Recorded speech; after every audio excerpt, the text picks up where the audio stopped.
the New World Order. Those are the roots of trouble. I imagine that right now you're feeling a bit like Alice, tumbling down the rabbit hole. Let me tell you why you're here. You're here because you know something. What you know you can't explain, but you feel it. You felt it your entire life.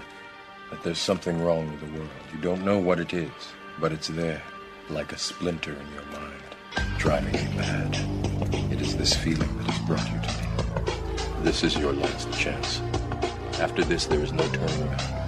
You take the blue pill, the story ends. You wake up in your bed and believe whatever you want to believe. You take the red pill, you stay in Wonderland, and I show you how deep the rabbit hole goes. All I'm offering is the truth, nothing more. For we are opposed around the world by a monolithic and ruthless conspiracy that relies primarily on covert means for expanding its sphere of influence, on infiltration instead of invasion, on subversion instead of elections, on intimidation instead of free choice, on guerrillas by night instead of armies by day. It is a system which has conscripted vast human and material resources into the building of a tightly knit, highly efficient machine that combines military, diplomatic, intelligence, economic, scientific, and political operations. Its preparations are concealed, not published. Its mistakes are buried, not headlined. Its dissenters are silenced, not praised. No expenditure is questioned, no rumor is printed, no secret is revealed. But I am asking your help in the tremendous task of informing and alerting the American people. And now, welcome to another episode of Down the Rabbit Hole. Here's your host from federaljack.com. It's Popeye. Ladies and gentlemen, welcome to another live edition. It is Friday, August 8th, 2014. Tonight's live edition of DTRH, I'm going to be getting into a different topic. I like to change gears up once in a while. You know, I like to talk about politics, and I do analysis of what's going on, geopolitics, the news, and things like that, events. But from time to time, I like to shift gears a little bit and get into other things that pique my interest. And it also helps you understand sometimes some background information about things. In this case tonight, we're going to be talking about serial killers, and that'll help you at least understand somewhat the psychopathy of the very people that become politicians. Most of them have the same type of thinking and the same lack of remorse for human beings. Anyway, since I'm normally talking about politics and all that, tonight I want to focus on another interesting topic, and that would be serial killers. Now, in order to do this topic justice, I'm going to have to do multiple broadcasts on this, and I plan on it. But to start off with, to pique your interest in this is something I've been researching since I was a teenager. I wanted to bring on an author that I heard recently on, it was an archived interview he did, if I remember correctly, it's from back in May, on Coast to Coast. And I had stumbled across it looking for some serial killer documentaries and stuff one night on YouTube just to see if there was anything out there that I haven't seen yet, or maybe some more information for me to gobble up about 3 o'clock in the morning. And I stumbled across this interview. And I was just blown away by the information by the end of the broadcast. And I know that there are a lot of people that might say, well, I don't know, a lot of what he says, could be he's connecting a lot of murders and stuff to one individual. But there's, I got to tell you, this is not just somebody sitting in their basement connecting the dots and coming and saying, hey, Popeye, can I come on your show?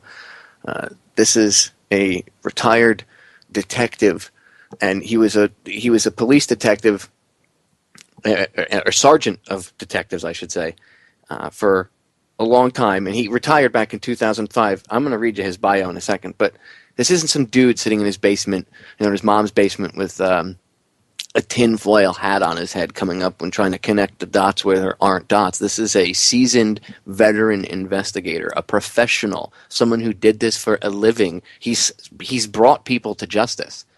I mean, he's a cold case detective. He knows what he's talking about.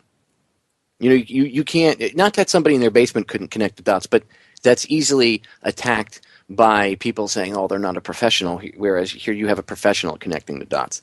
And some of the stuff that, you know, he presents, it can be, I guess, a little frustrating to those that might think they have the answer already. But as I've said to everybody, don't let your emotions connect you to a preconceived notion, okay?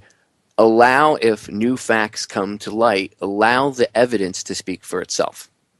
So that being said, I'm going to allow the evidence to speak for itself. We're going to talk about one of the most prolific serial killers. If what my guest tonight, John A. Cameron, has discovered is true, and I don't have any reason to not believe his work. Of course, I have questions, but if what he has discovered here and presented is true, and the police departments across the nation can act upon this and get into it further and do these investigations and see if they can connect it through the proper legal channels or whatever, and get it on record that yes, he's connected to these murders, this man will be known as, I would say, one of the most prolific, if not the most prolific serial killer. He had been killing since he was 11 years old, and they didn't catch him until he was in his 70s. That's amazing. Usually they catch the killers long before that. The fact that this guy was out there for so long doing this just makes you wonder exactly how many people he actually did kill. But anyway, I don't want to waste any more time. Let me read you a little bit about my guest tonight, and then I want to bring him up because I don't want to waste any more time. I want to get right into this because this is going to, I know the 2 hours is going to fly right by. I spent the past week going over his book, and you have to get it, ladies and gentlemen. I mean, you definitely have to get his book. You can go to coldcasecameron.com. Coldcasecameron.com is his website, and the book title is It's Me, Edward Wayne Edwards, the Serial Killer You Never Heard Of. Trust me, you won't be disappointed. If you're into this, you really won't be disappointed. Anyway, my guest tonight is John A. Cameron. He's a 53-year-old retired police detective from Great Falls, Montana. His career in law enforcement began in 1979. He retired in 2005 as a sergeant of detectives, working cold cases. He has worked on FBI serial killer task forces, been featured on America's Most Wanted, Dateline, NBC, and he helped produce a series known as Most Evil on True TV back in 2010.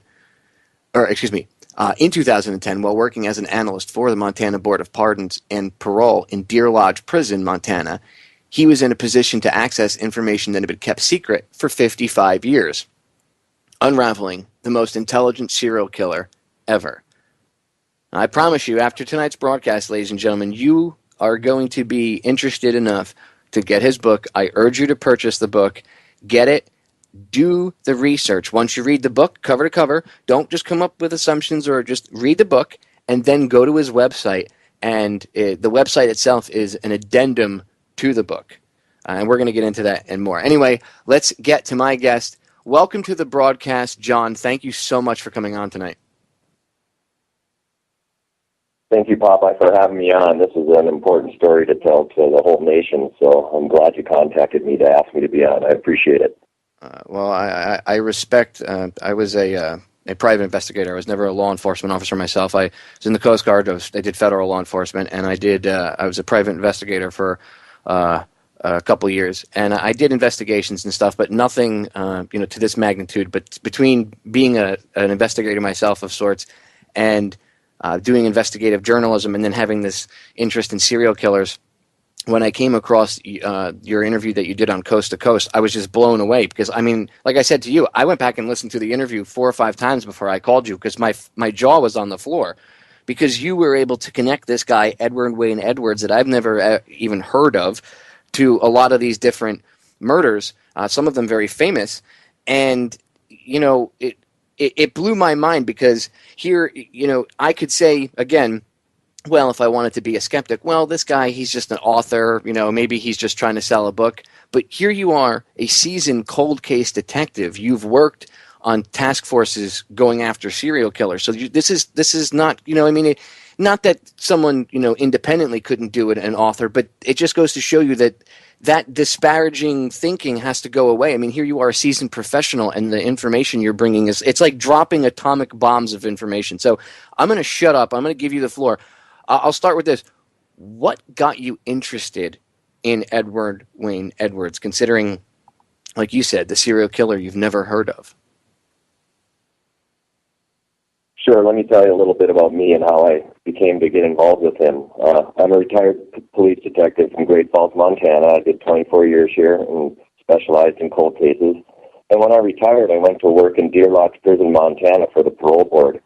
And my job was to interview inmates that were asking for parole and analyze them, dig up their records, interview them, and then make a recommendation as to whether they were worthy of a parole.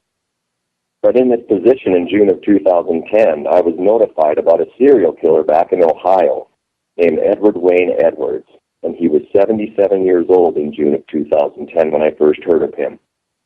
He had just been caught for his first murder and was confessing to 5 murders in June of 2010 in Ohio and Wisconsin, and those 5 murders spanned a 20-year period of time. And so a memo went out to any communities in the United States that might have unsolved double murders, particularly back in the 50s and 60s, because Edwards had apparently ran the country back in the 50s and 60s as an escaped criminal and committed a rash of robberies. But now in 2010, when he's being identified as a serial killer, they wanted everybody to look back and see if they could put him in their towns during any killings. And being a retired cold case detective, I had an unsolved double murder that happened on New Year's of 1956. And in that case, a young woman and man were parked on the banks of the Sun River in a car and were approached by someone dressed like a police officer with a flashlight. And he ordered them out of the car, and he forced the girl to tie the boy up with a belt. Then he put the boy on his knees and executed him in the head. And he kidnapped the girl, and then he terrorized her for several hours and then took her to the top of the highest point in town and put her on her knees and executed her and got away with murder. In 1956, the case never got solved. But in June of 2010, when the memo came out, I was able to tie Edwards to Great Falls at the time of the murder because I worked in Deer Lodge Prison and had access to his criminal records, and prove that he had actually been here and fled right after the murder and got away with it. So that's how I first got introduced to Edward Edwards. He was confessing to 5 murders. I had an unsolved murder. I connected him to it and decided to confront him with a letter to see if he'd confess.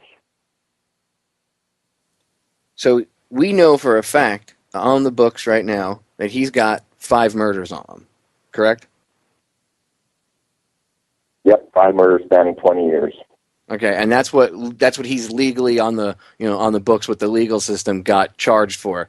But how many would you say? And we're going to dive deep into this. But how many would you say, in your estimation, from the time you started investigating this till now, do you think he killed in reality?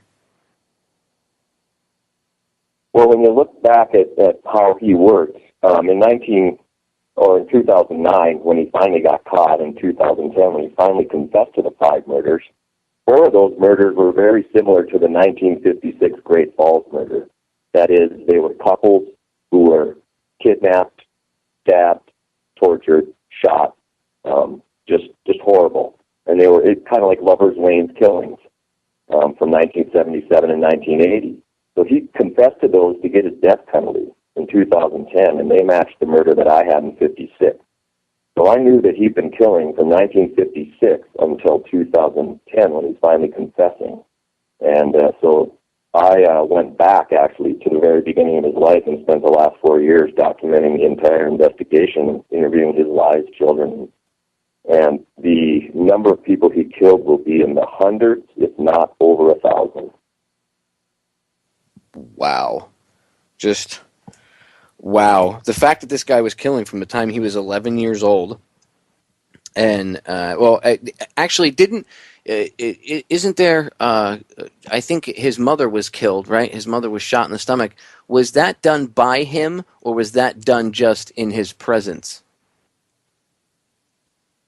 That's a very important part about what happened to him. He was born in 1933. That's the height of the Great Depression. And he was born in Ohio, near the Cleveland area. And he was raised by an aunt and uncle until the age of 5. And that aunt and uncle always told him that they were his parents. But what actually was true was that he was conceived in the backseat of a car. He never knew his father. He never knew his mother. And when he was 5 years old, this woman comes out of prison, and he's introduced to his mother for the first time. The aunt and uncle abandon him, give him to the mother at the height of the Great Depression. It's 1938 now. He's 5 years old. She dies of a suspicious gunshot wound to her stomach in August of 1938 and lives a period of 6 days in the house and then finally dies. And his name is changed right after the shooting. He was originally born Charles Edward Myers, and after the shooting of his mother, he's placed in a Catholic orphanage. His name is changed to Edward Wayne Edwards.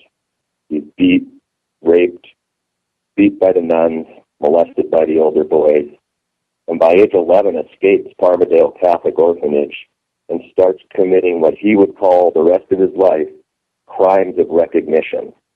And what he meant by that were murders that would shock the conscience and be so horrific that they would live in infamy and everybody would talk about him for the rest of their lives. And that's what he started doing at age 11. And the fact that he was able to do this until he was in his 70s is incredible. And we're gonna cover the span here.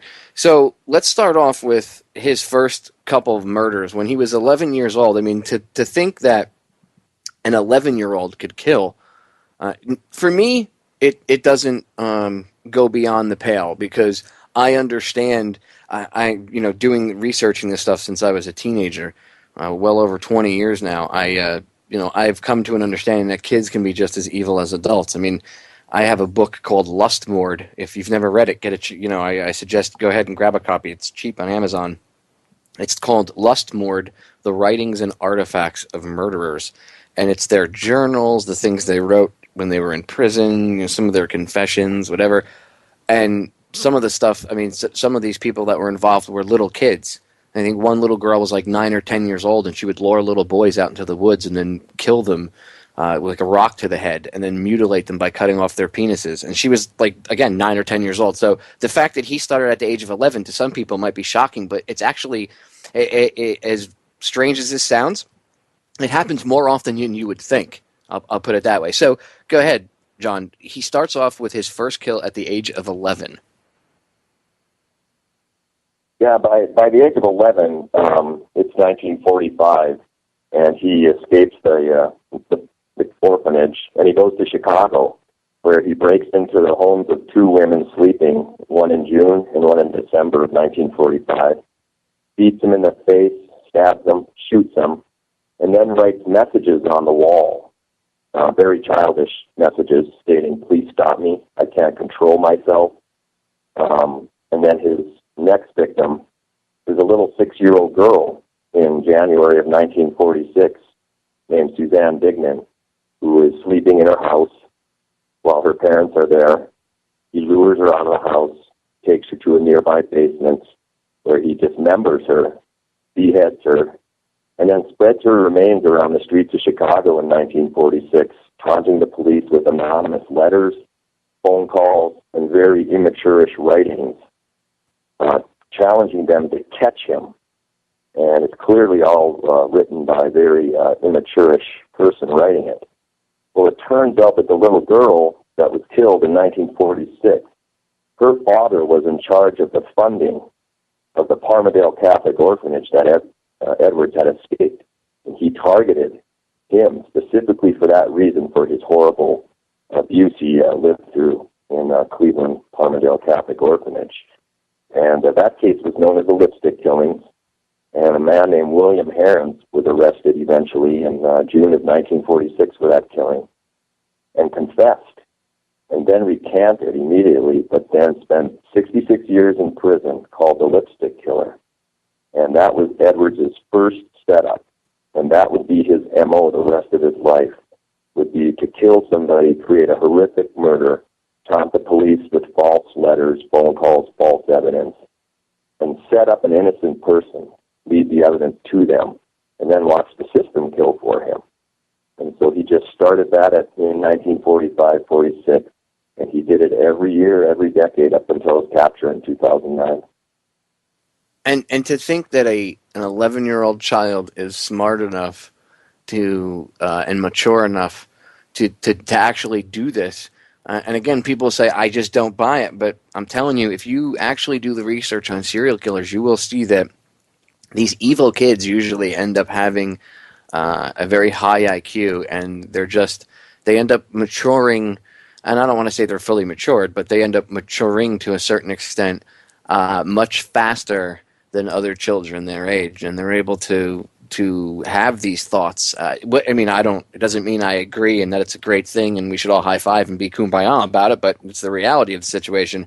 It sounds scary, but it's just, unless you research this or you watch true crime and stuff like that, or investigate Discovery or any of those type of networks or anything, you're not going to really know this stuff.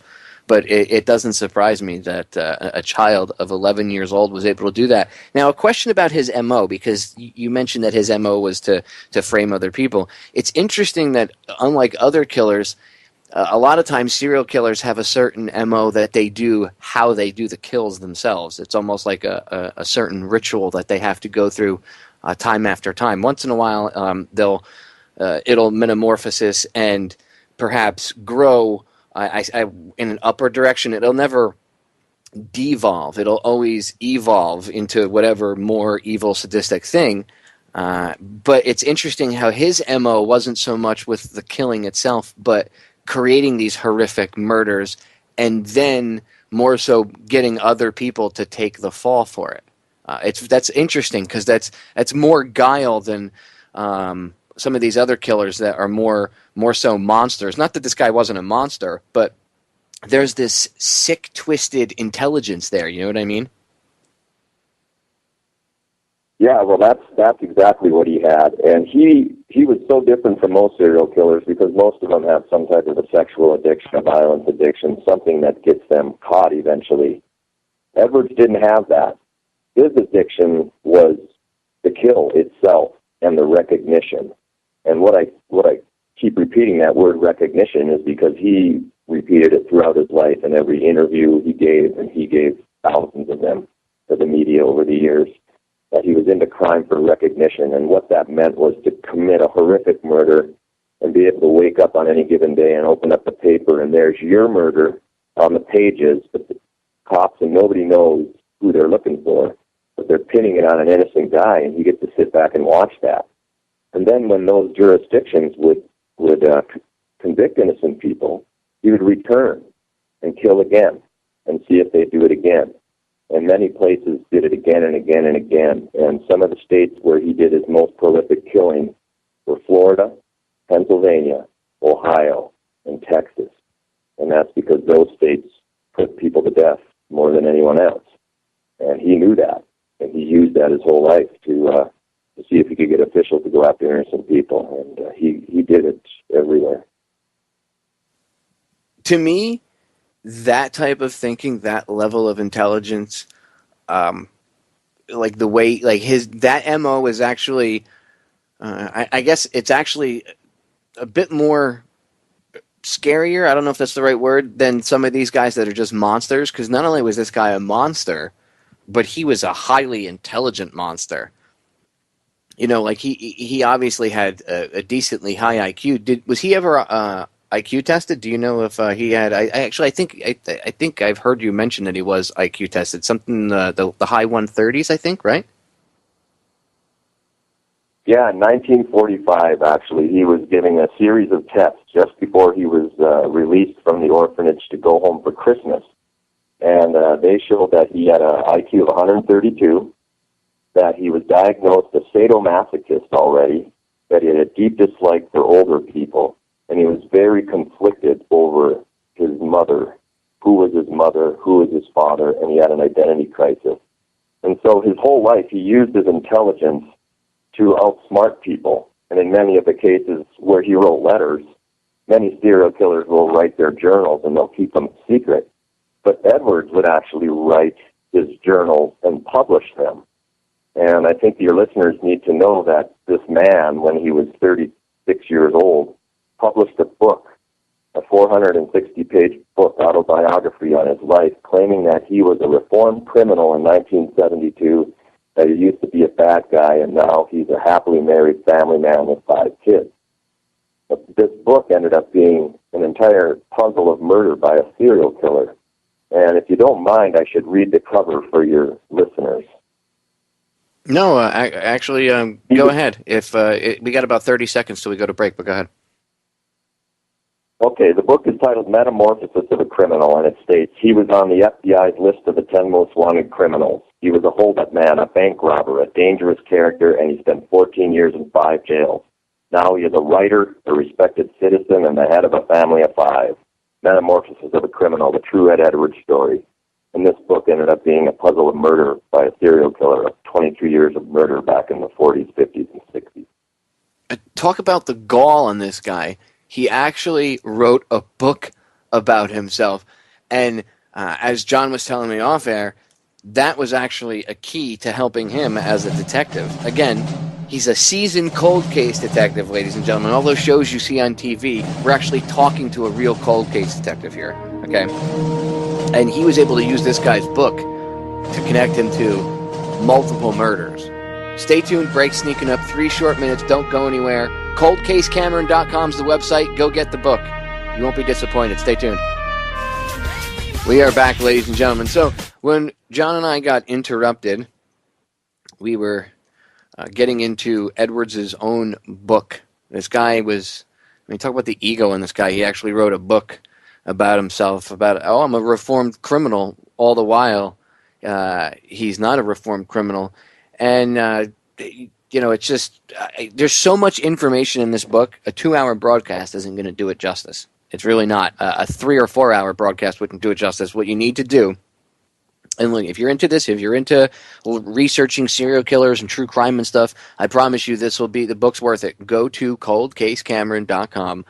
Go pick up the book. The title is It's Me, Edward Wayne Edwards, the serial killer you never heard of. You can also pick it up on Amazon. They're hardcover editions right now. I'm sure the Kindle ones are coming, and I'll let John answer that in a second. But you can get the hardcover right now. Grab a copy of it, read the book, and then use the website, coldcasecameron.com, as the addendum to it.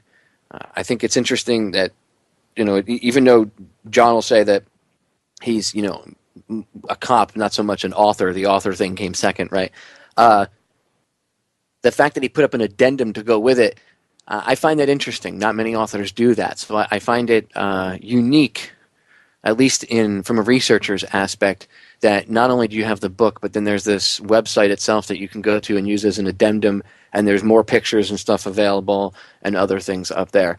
So anyway, getting back, I want to pick John's brain. So, John, you were saying that this book that Edwards wrote, and I'll let you throw the name out there again because I totally forgot it, but this book was a key to you being able to connect him to, being in the same places as a lot of these other murders that happened going back throughout time.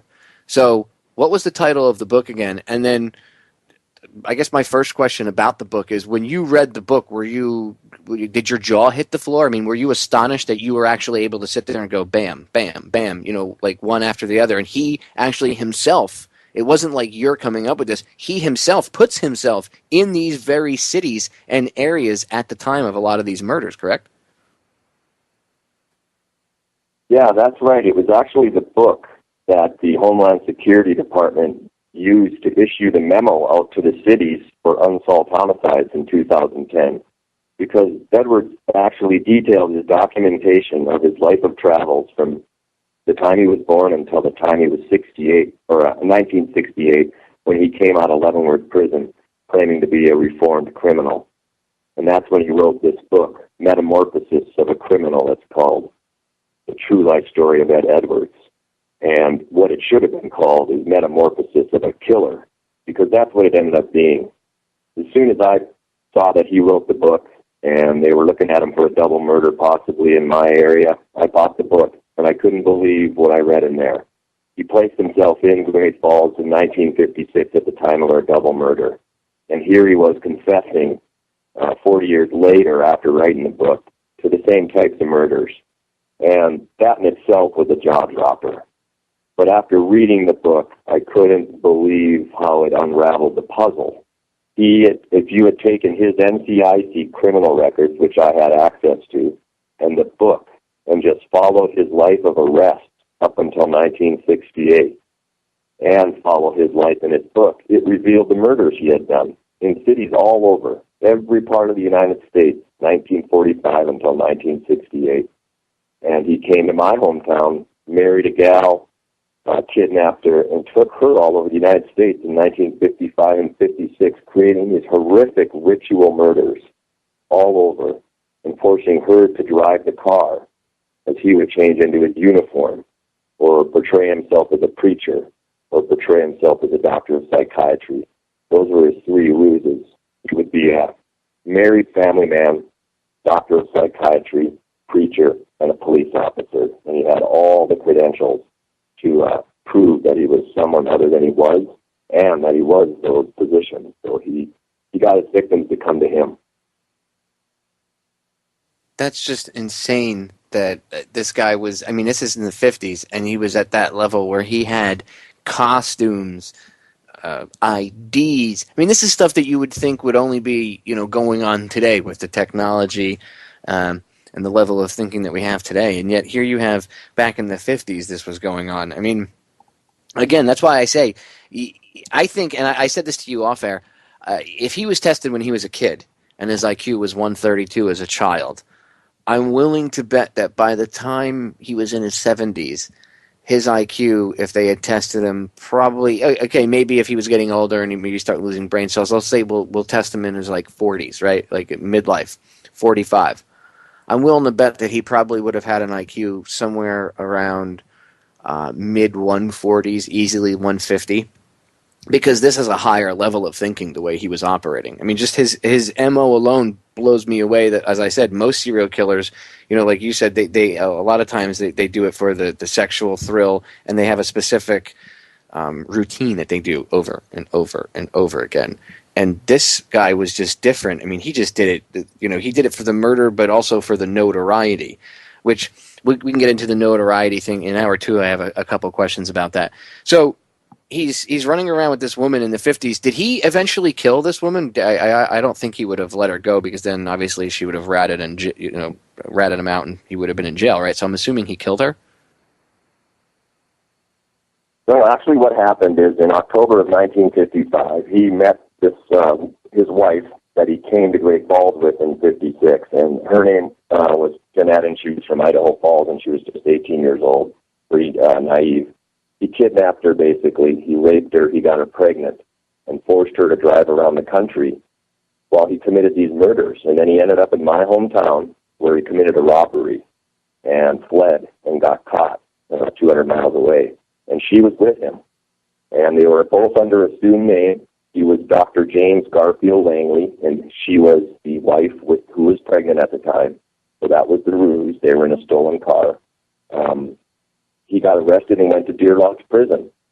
But during the interview of his arrest, he did not allow the police officers to talk to his wife back in the 50s, because back then you could do that. There was no such thing as Miranda warning. There was no such thing as the court system we have now. And a wife can't testify against the husband. So he knew that. So that's why he always was married when he was killing. And his woman was the ruse. And he ended up in Deer Lodge Prison. She ended up having a baby here in Great Falls in August of 1956, and then divorced him, and never got questioned at all about their exploits until 2011, when I arrived in Idaho Falls and found her down there. And it was a pretty devastating interview for her, because she had never told her son, who was born here, who the father was, and she had actually been forced to partake in some of the crimes. Wow. So when you reached out to her, was that actual first time that she had ever opened her mouth and told anybody and spoken aloud what she had witnessed and partaken in with him all those years ago? Yes, the only other time that she had ever spoken to law enforcement about him was in 1959. He was released by the Montana Board of Pardons and Parole, and that's who I worked for in 2010. He was released on parole to Oregon, and he had gone out to Oregon, and he killed a couple there in 1960, and then escaped the Portland County Jail and became America's Most Wanted in 1961. And the police came to her to warn her that he was on the run. But they never questioned her. And it turns out there was a reason why the FBI never questioned him, is that's because Edwards was an informant from 1950 all the way up until his capture for law enforcement all over the place. He would inform on his own murders under assumed identities and lead the evidence to innocent people. And it worked over and over again. Wow. Again, this goes to show you a level of intelligence yes, again, the monster itself is scary, but I think what's also scary is the level of intelligence and the way this guy operated. Obviously, he was on a complete different wavelength than the rest of the human beings around him. Just incredible. And through his book, you were able to connect him to a lot of things, and through your research into him, since you learned about him and started researching him, you were able to connect him to some pretty high-profile cases. Now, you say that you're able to connect him to things like the Black Dahlia murders, the Zodiac murders, and the John Benet Ramsey murder. So let's start off with Black Dahlia, since she's the oldest of all of this. He would have had to have been around 14, right, at the time of her murder? Yeah, he was 13 and a half years old. And you're able to connect him to her murder.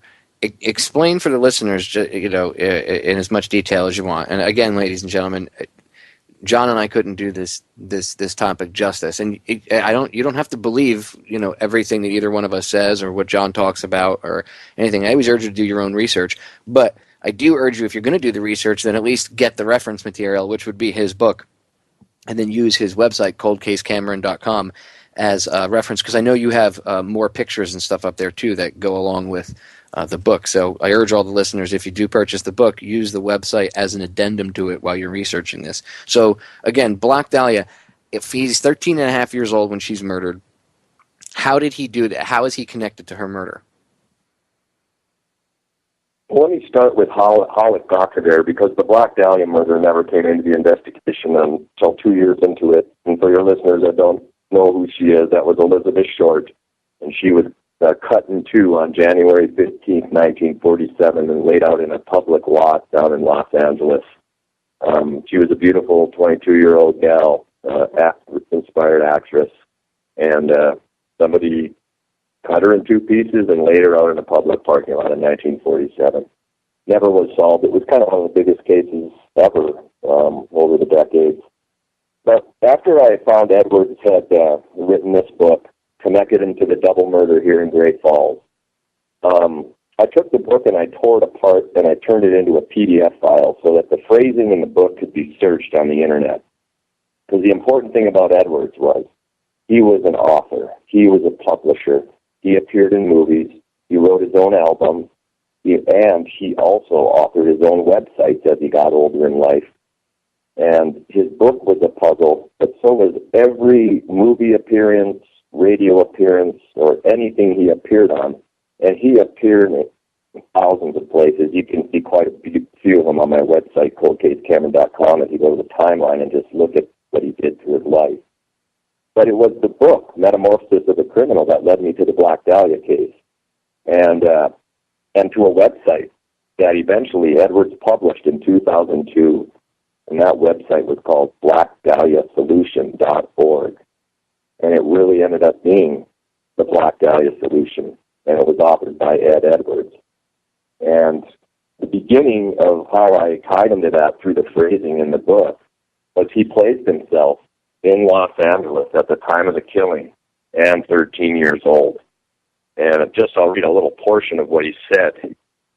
One of the things on Edwards' website is the frequently asked questions. And somebody asked him, I am wondering what drew the author to the case, referring to the Black Dahlia case. And he answered, in January of 1947, I was 13 years old. I loved riddles and murder mysteries. I regularly listened to radio programs like Suspense, The Whistler, Lights Out, and Inner Sanctum, and I was impressionable. On January 16th, 1947, I read Fiend Tortures, Kills Girl, Leaves Body in L.A. Lot in the Morning L.A. Examiner. The front page article said that the girl was nude and bisected at the waist. This reading goes on for quite a ways, but what that was Edwards placing himself in Los Angeles at the age of 13 at the time that Black Dahlia was killed. And then he further connected himself to the killing of 6-year-old Suzanne Dignan a year earlier and tied both the Black Dahlia, 1947, and the killing of 6-year-old Suzanne Dignan, 1946, to him. And he published it on a website as a puzzle, just like his book. And he killed Jo Monet Ramsey 50 years after he killed little Suzanne Dignan in 1946. And both girls were 2 little 6-year-old girls sleeping in their house at night while their parents slept, taken to the basement. Jo Monet was threatened to be beheaded, and she practically was. And Suzanne Dignan was beheaded. And those 2 cases were tied together. They were 50 years apart. Edwards is both murders, 1946, 1996. And then there's the Zodiac murders and the West Memphis 3 murders, which I remember the HBO documentary. I was telling you this off air. I remember the HBO documentary Paradise Lost about those murders. I think it aired in '94, if I remember correctly. And I remember seeing it when I was like 17 or 18 years old at the time. And this was a couple of years after I had started researching serial killers. And you brought up that Edwards is actually in the video.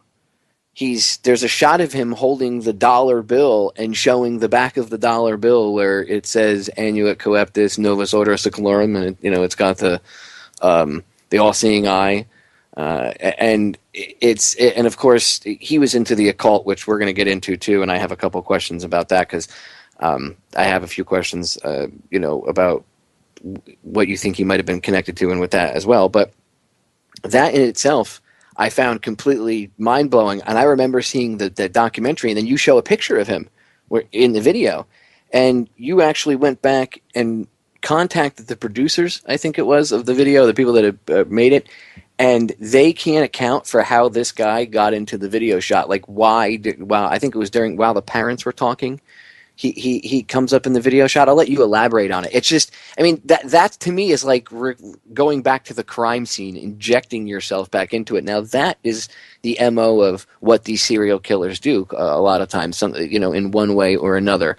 And a lot of times you see other criminals do it as well. So anyway, I'll let you elaborate on that. I just thought it was very interesting that he showed up in the Paradise Lost documentary that HBO put out about the very killings that he did. Yeah, let me kind of explain what the West Memphis case is. A lot of people know that and some don't, but that happened in May of 1993 on a full moon night, May 5th, 1993, Cinco de Mayo Day. 3 little 8-year-old boys were brought to Robin Hood Hills Park, where they were stripped naked, beat severely, tied up in a very ritualistic pattern. Funny star-shaped patterns were stamped on their bodies. One of the boys' penises was removed. And in the end, 3 teens ended up going down for the crime. 3 kids in West Memphis, Arkansas, that dressed in black, basically, were said to be Satanists and that they must have done it. And so they got convicted. And HBO followed this whole trial back in 1993, 94, 95, when it was going on. And they did a documentary. And there was a scene in the document called Christmas. And it's filmed on December 19th. 1993 in West Memphis, Arkansas. And the scene is the parents of one of the victims, the Byers victim, the Byers boy. And they're sitting at the grave of their son crying that Christmas is never going to be the same without their son. And suddenly, the cameraman chose to take a 10-second shot of an old man standing behind them. He's wearing a hat, a fake beard, and carrying a cane, and holding a $1 bill right into the camera, showing Osiris's eye in the Egyptian pyramid, and then puts the money in his wallet, and the shot ends. Well, the man in the picture ended up being Edward Edwards, and the cane he was holding was actually the weapon that was used to beat the boys to death. You know, as the Zodiac Killer was always saying he was waiting for a good movie of him. But Edwards had had movies of his murders playing for decades, and his ultimate goal was to get himself injected into his own murder movie, and he did it at Paradise Lost. And that film actually debuted June of 1996, and it would be 6 months later that he will kill JonBenet Ramsey after that debuted, 666. He played games with numbers, and he was a Satanist. And he did these types of ritualistic murders all over. And the West Memphis 3 case was actually another replication of a murder he had done just before he came to my hometown in 1956. He had done the same type of murder, 3 little teens in a park in Chicago, only that park was Robinson Woods Park, and removed flesh from one of the boys, laid him out in the sign of the cross, and carved a Big Dipper in the leg of one of them. So 13 years before he actually did the Zodiac killings in 1968, Ed Edwards kidnaps 3 little boys, strips them naked, ties them up, lays them out in the park in the sign of the cross, and carves the Big Dipper in their leg.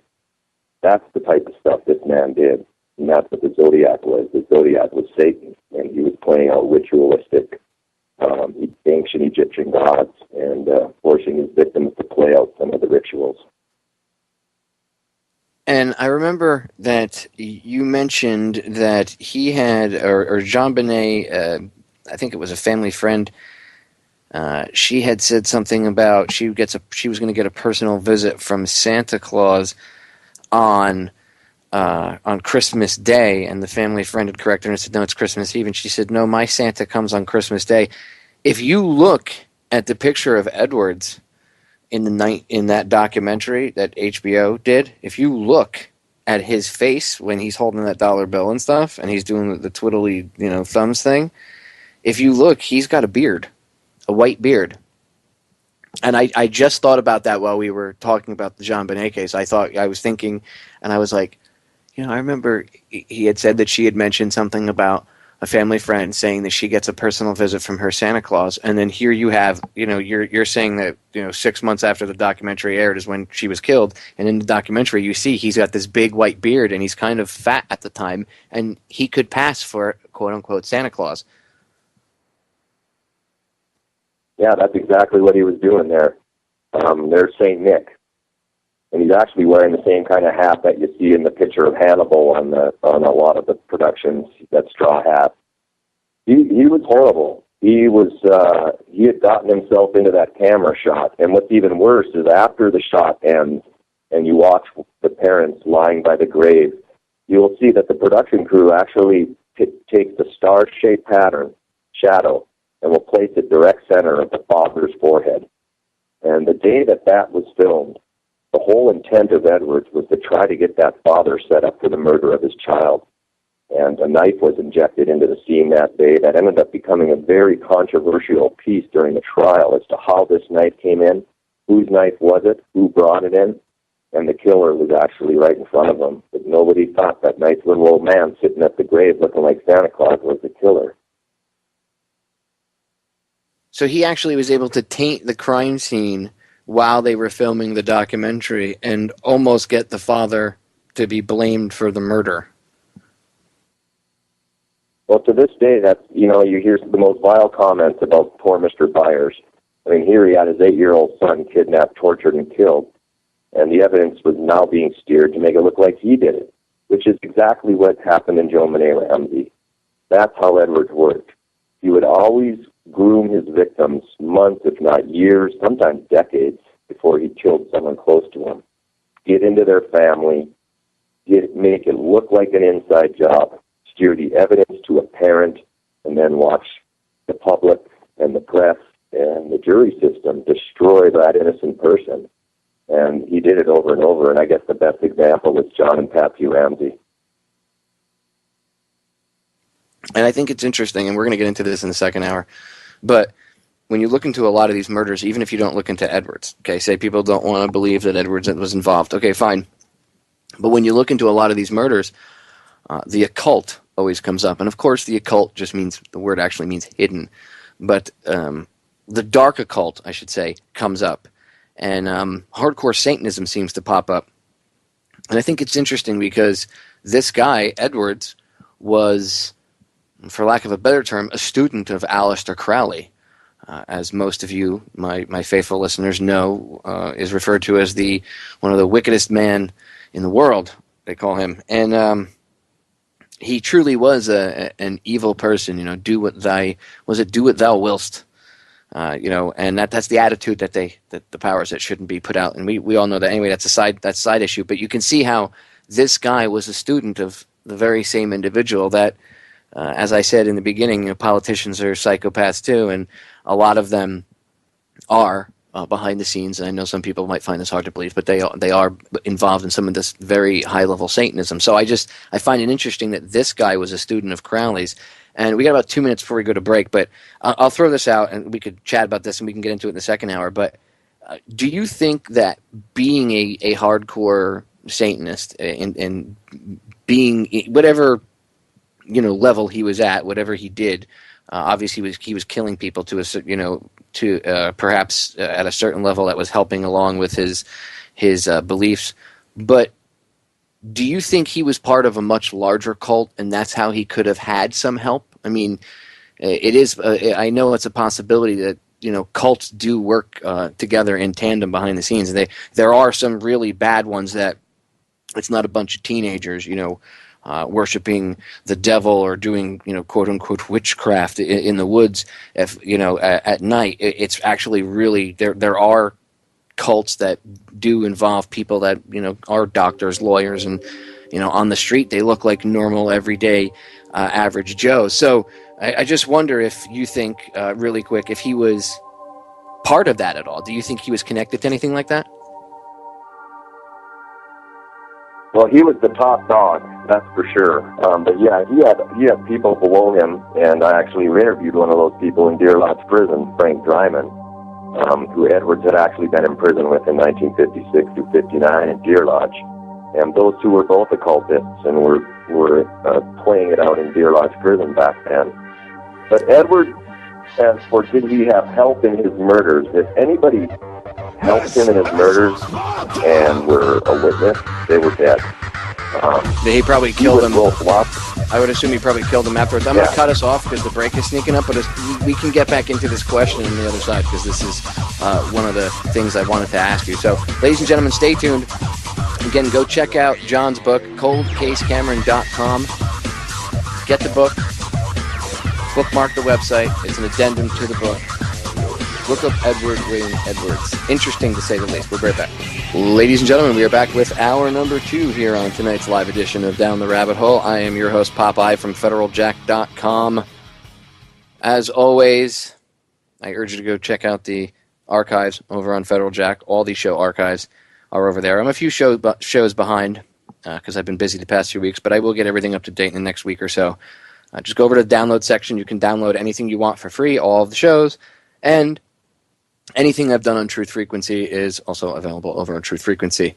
But you can get all the older broadcasts going back to when I first did my first radio show and any special podcasts and stuff I did over at Federal Jack. So go check it out. Anyway, I want to get back into what we were talking about because this is an extremely interesting topic, and 2 hours is not enough time. I don't even think 4 or 5 hours is enough time to talk about this. Go to John's website, coldcasecameron.com, coldcasecameron.com. If you're interested in true crime, if you research about serial killers, get his book. It's titled, It's Me, Edward Wayne Edwards, the Serial Killer You Never Heard Of. It's available on his website and on Amazon.com, and I know John will be releasing a Kindle version soon, but that it takes time to do all that stuff, and I'm sure he's a busy man. So go check out the book itself. And I always tell you, look, I have a Kindle e-reader. I love it. My wife got me one for Christmas. I think it's great. I use it for when I have to travel and stuff. but I still have physical copies of every book that I have on that thing. I have a physical copy of it. Get a physical copy of this book. I promise you, you won't be disappointed. So, when we went to break, John, we were talking about Edwards' connection to the dark occult.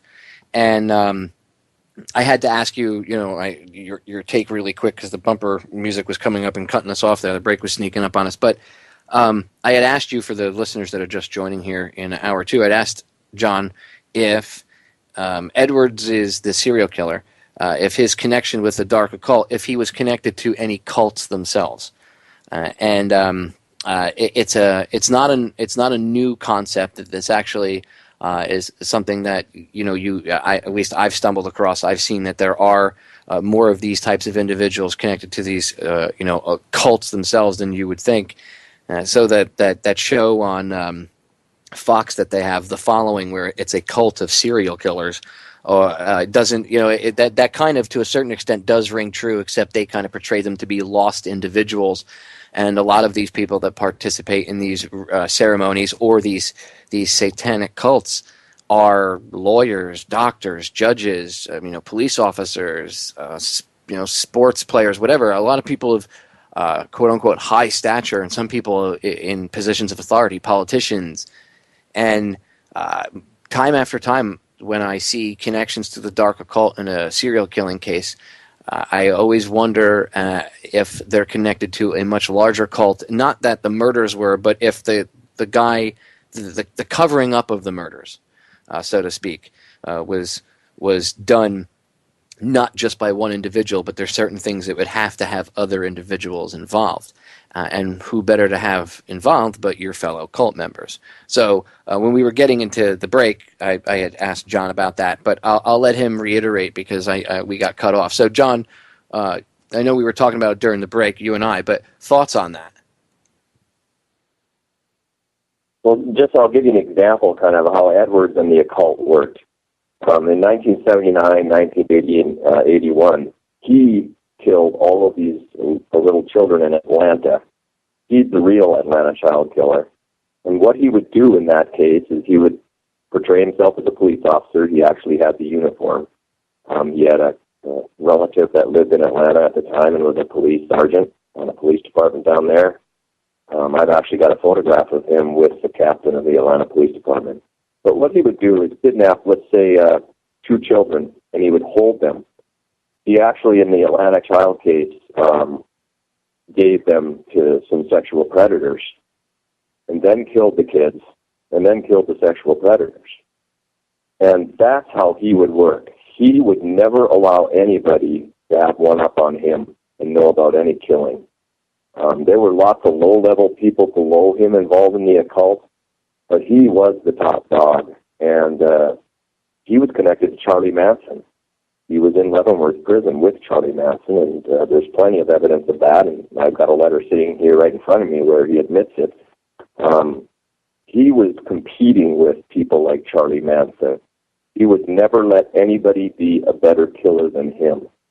So what I mean by that is when any serial killer was in the newspapers over the decades of the 50s, 60s, 70s, 80s, 90s, 2000s, and they were getting recognition, their murders were in the paper or they were caught, Edwards would make sure to go to wherever that serial killer was caught and create a murder of recognition that would outdo that person and take it out of the press.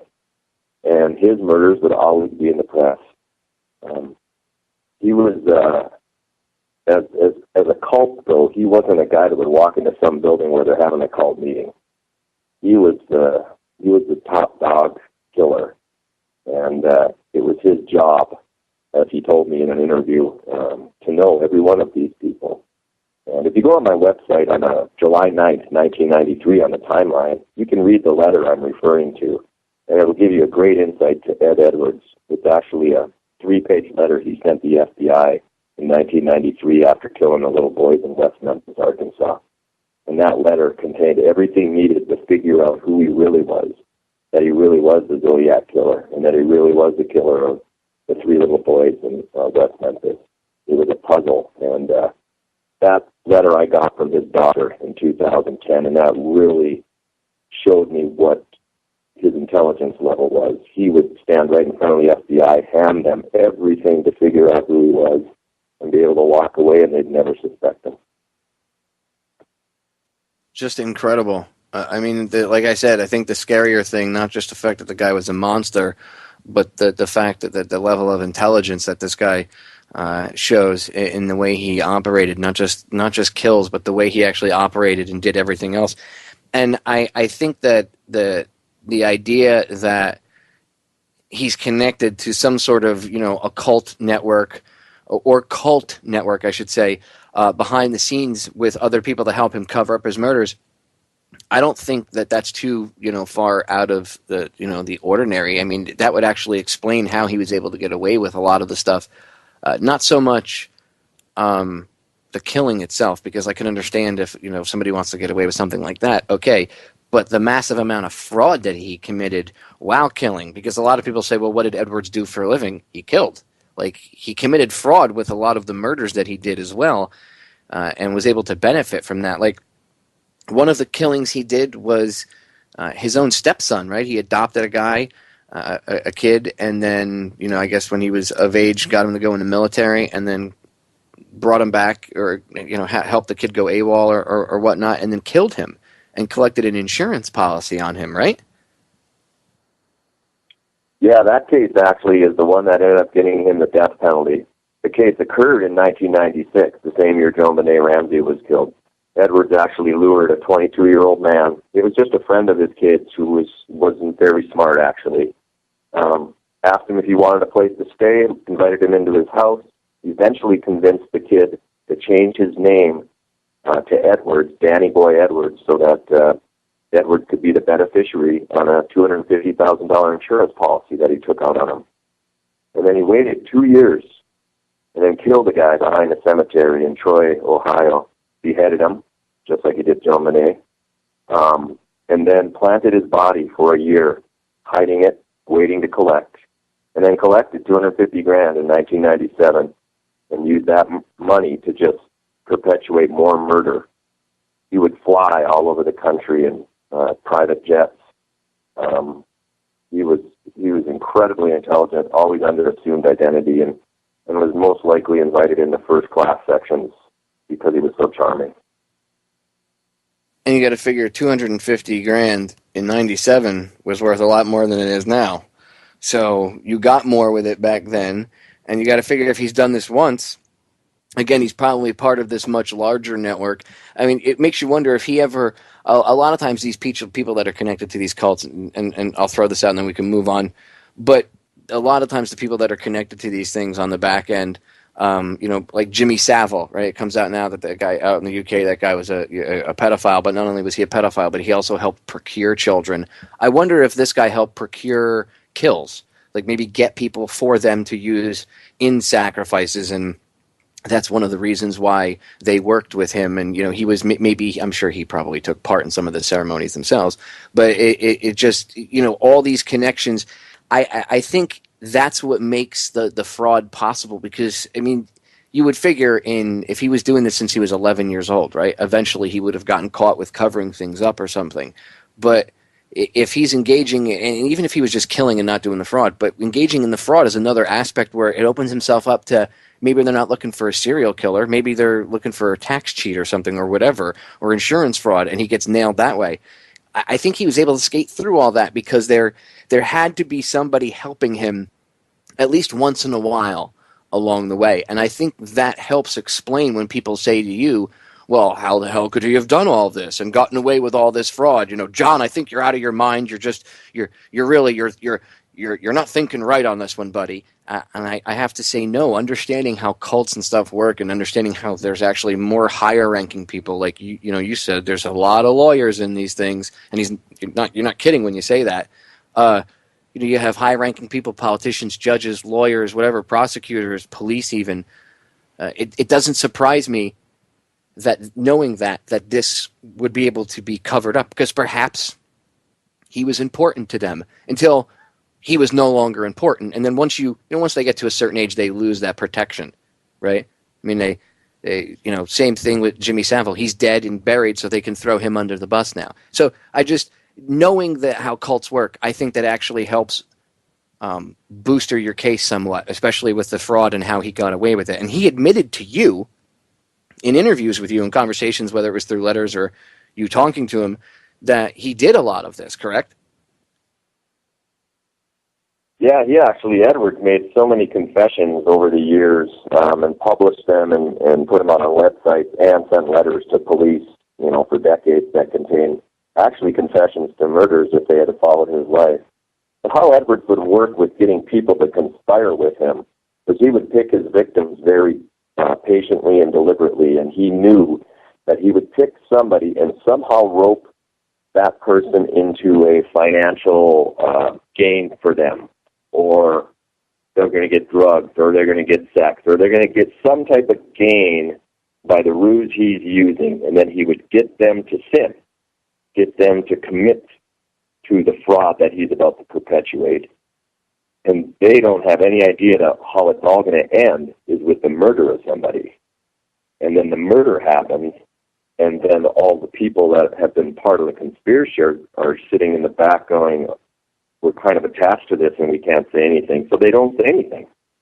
And after Edwards was exposed in 2010, he actually contacted the media and went to the media in Wisconsin demanding to be interviewed. And the 2-hour interviews can be seen on YouTube. And they were really the Zodiac Killer standing in front of the world in 2010 trying to tell somebody to come on, look at me, look at who I am. And that's how he worked. A lot of people saw him and went, oh my God, it's him. He would always go to police departments whenever he moved and introduce himself to policemen and become their friends, so he'd have inside knowledge of all the cases going on in the city. And they didn't know that the real killer was actually part of them. Just incredible. And I'm glad you brought up the Zodiac, because that was the next question. I know we covered in the first hour what you've been able to bring to light, the connections to Black Dahlia, and we've been talking about the JonBenet case. And again, ladies and gentlemen, you have to listen to the whole interview if you're just picking up, with us now. You have to get John's book, because a radio broadcast, is not enough time to do the research on this. You have to really know, not only about, I guess, some killers and how they work and MOs and stuff, and serial killers in general, but you also have to know about the occult. You have to read John's book and go to the website. You have to understand there's much more to this. It's like there's layers to it, and you have to peel away each layer, and each layer that you peel away, you learn more. So go get the book, coldcasecameron.com. And I say that because if you don't get the book, then, okay, yeah, it's a good broadcast. It might pique your interest. But if you're really interested in researching this and you want to challenge him and say, well, give me more evidence about Black Dahlia or JonBenet, well, I only have 2 hours to pick his brain about some of this stuff. So we highlight this stuff. But in his book, it goes into detail. So go over to coldcasecameron.com, get his book. It's me, Edward Wayne Edwards, the serial killer you never heard of. So the Zodiac murders, John. How did you first learn of his connection to the Zodiac murders? Again, I'm sure you used his book that he published to do this, but how did you first learn of his connection to the Zodiac murders? Well, when he first got exposed in June of 2010, and then I connected him to a Lover's Lane murder here in Great Falls in 1956. Well, the Zodiac Killer was a killer of Lover's Lane couples. People parked on Lover's Lanes. They're lying on a beach. He would go up to them and stab them, shoot them, tie them up. And that's what happened in Great Falls in 1956. But another very important thing about the Zodiac Killer was that he attacked a couple on September 27th, 1969, on Lake Berryessa. And the woman's name was Celia Shepard, and the man's name was Brian Hartnell. And he actually left Brian alive to describe the whole thing as it played out. Although he stabbed Brian, he didn't kill him. He wanted him alive to explain what happened. And what happened in that case is Edwards walks in wearing the executioner's hood and the Zodiac cross and circle on his chest. And he starts conversing with the two on the beach, and he tells them that he had been in Deer Lodge Prison, that he had stolen a car, that he had killed a guard, and that he was headed to Mexico. And Edwards had actually been involved in the 1956 Deer Lodge prison riot where the guard was killed. And everything he told Brian Hartnell at that beach was what Edwards had done, but he had done it in 1956. And so investigators spent a lot of time on the Zodiac case trying to figure out who might have been in Deer Lodge prison that might be the Zodiac killer. Well, they just didn't go back far enough. And it was 13 years before the Zodiac started that Edwards was in Deer Lodge prison, had participated in the riot, the guard was killed, and he was trying to escape. And everything he told them at that thing matched. And then, inside of his book that he wrote in 1972, Edwards starts talking about a killer he knew that liked to collect slaves in his afterlife. And that was a direct quote out of one of the Zodiac ciphers that had been solved in 1969. And it ended up being that Edwards was the Zodiac killer, and there's no doubt about it because my friend Neil, who worked with me on this, and he's highly intelligent and knows a lot about the occult, cracked the Zodiac identity cipher in July of 2010, and it named Edward Edwards. For those that don't know what the Zodiac identity cipher was, it was a 13-character cipher that the Zodiac killer sent in 1970, actually on the anniversary of the Deer Lodge prison riot, April 20th, 1959 is when the riot was. And those 13 characters ended up being Edward's name in mirror image, and Edward Edwards, actually that is 13 characters, the name Edward Edwards. And once we cracked the identity cipher, we confronted Edwards by letter and phone call for a year, and he led us on a game of murder. And he was the Zodiac killer, but he kept telling us that we didn't know the whole story, and boy, was he right. Incredible. Just incredible stuff. And again, a 2-hour show isn't enough to talk about this. You got to get his book. Another set of murders that I want to throw out there before I forget to ask you this, because, limited amount of time, I have to squeeze this stuff in there.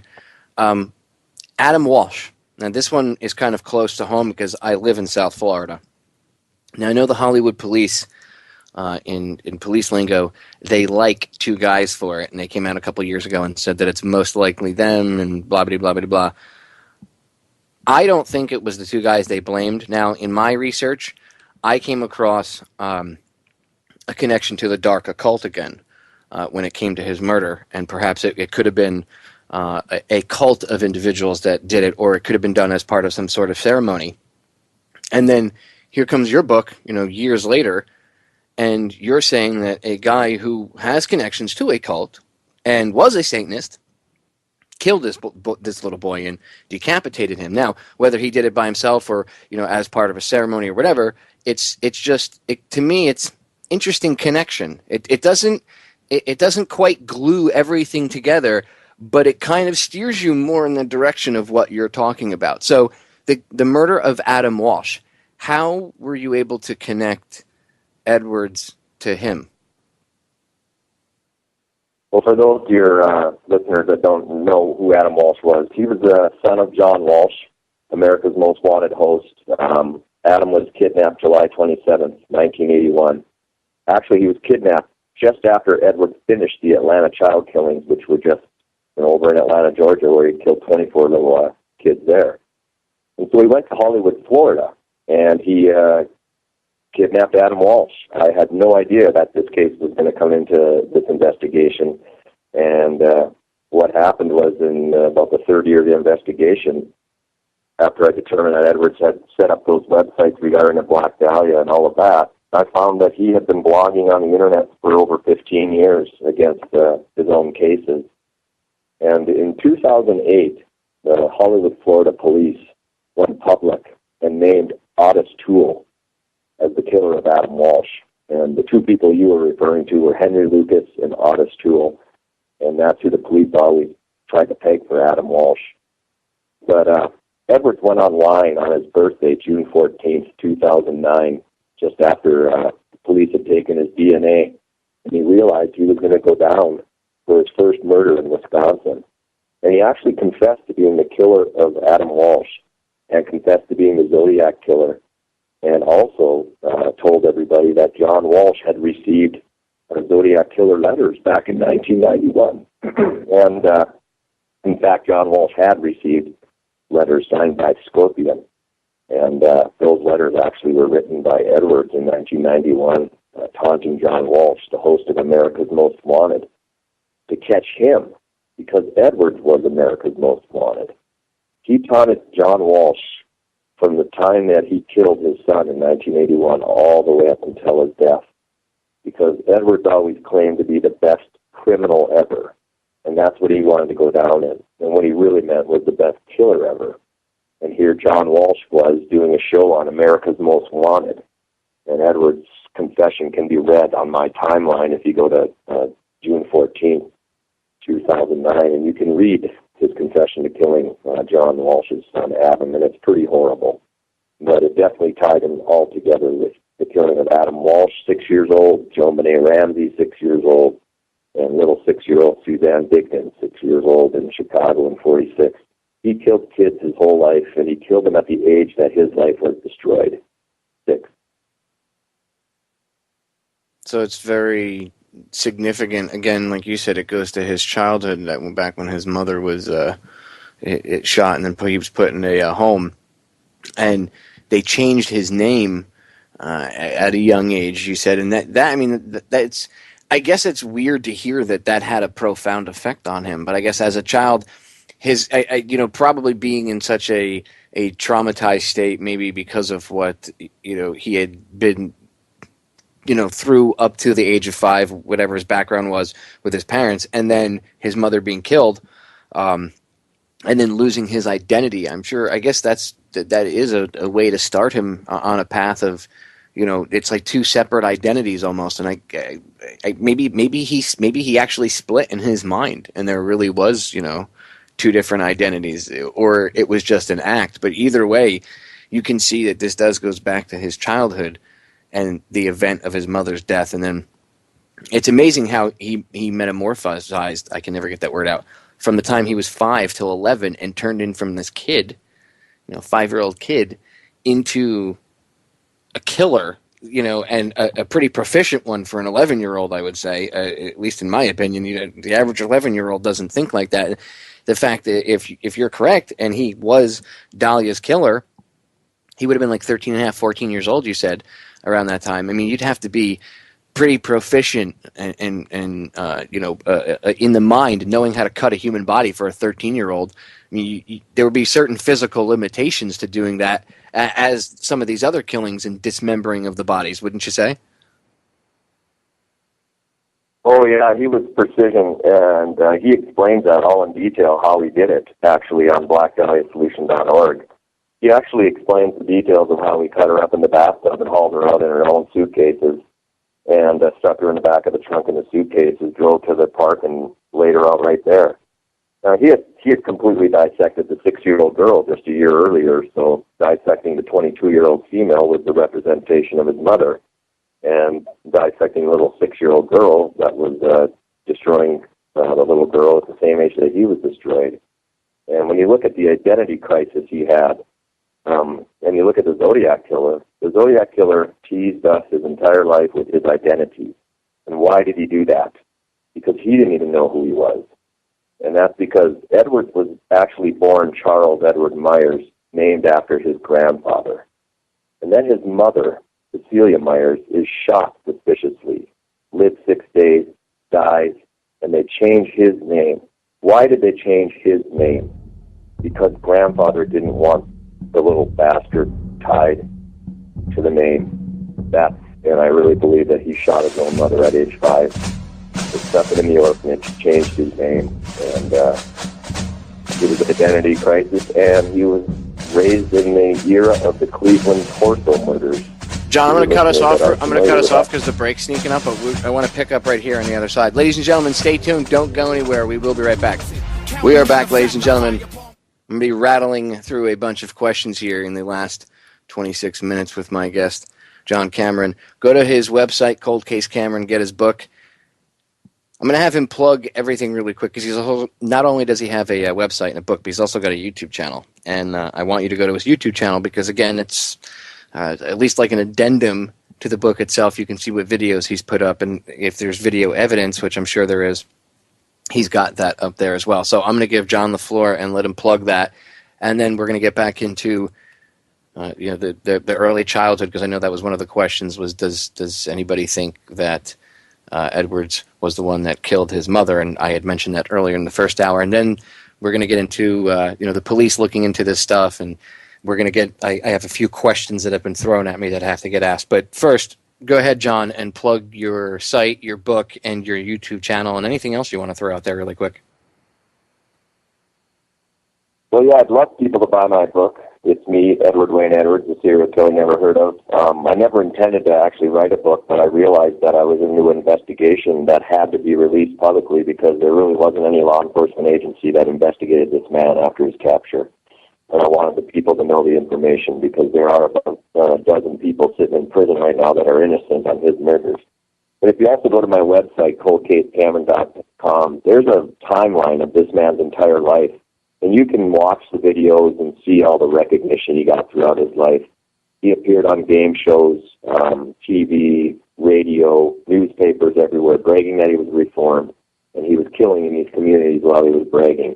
So, yeah, I'd appreciate if people go to that site and let's get some of these innocent people released.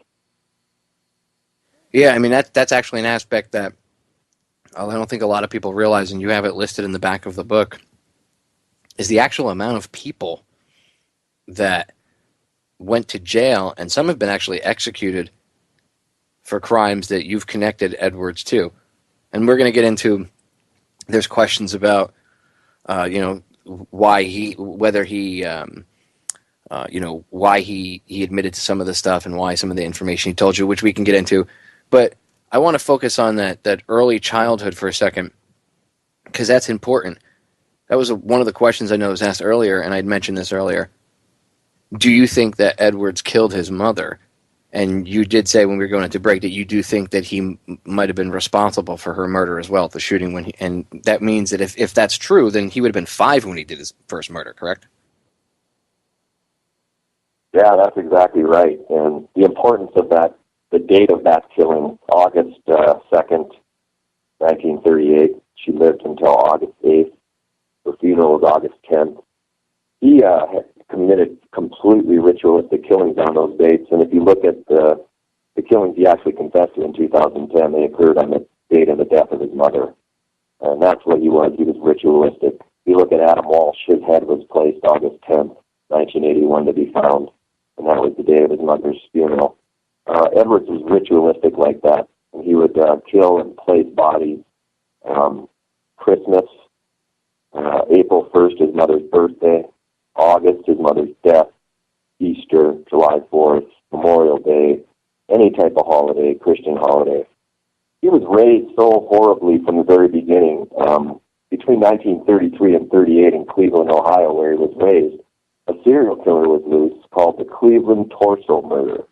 And what that person was doing was cutting up individuals in pieces and laying them out in public. And this is Ed's first 5 formative years. This is all over the papers in Cleveland. There was well over a dozen people killed and cut up. And that's what he would mimic in his first murders, when he cut up the little girl in the basement and then cut up the black dahlia and laid her out in the public park. He laid out, he did what he was exposed to from birth until the time he escaped Carbondale Orphanage.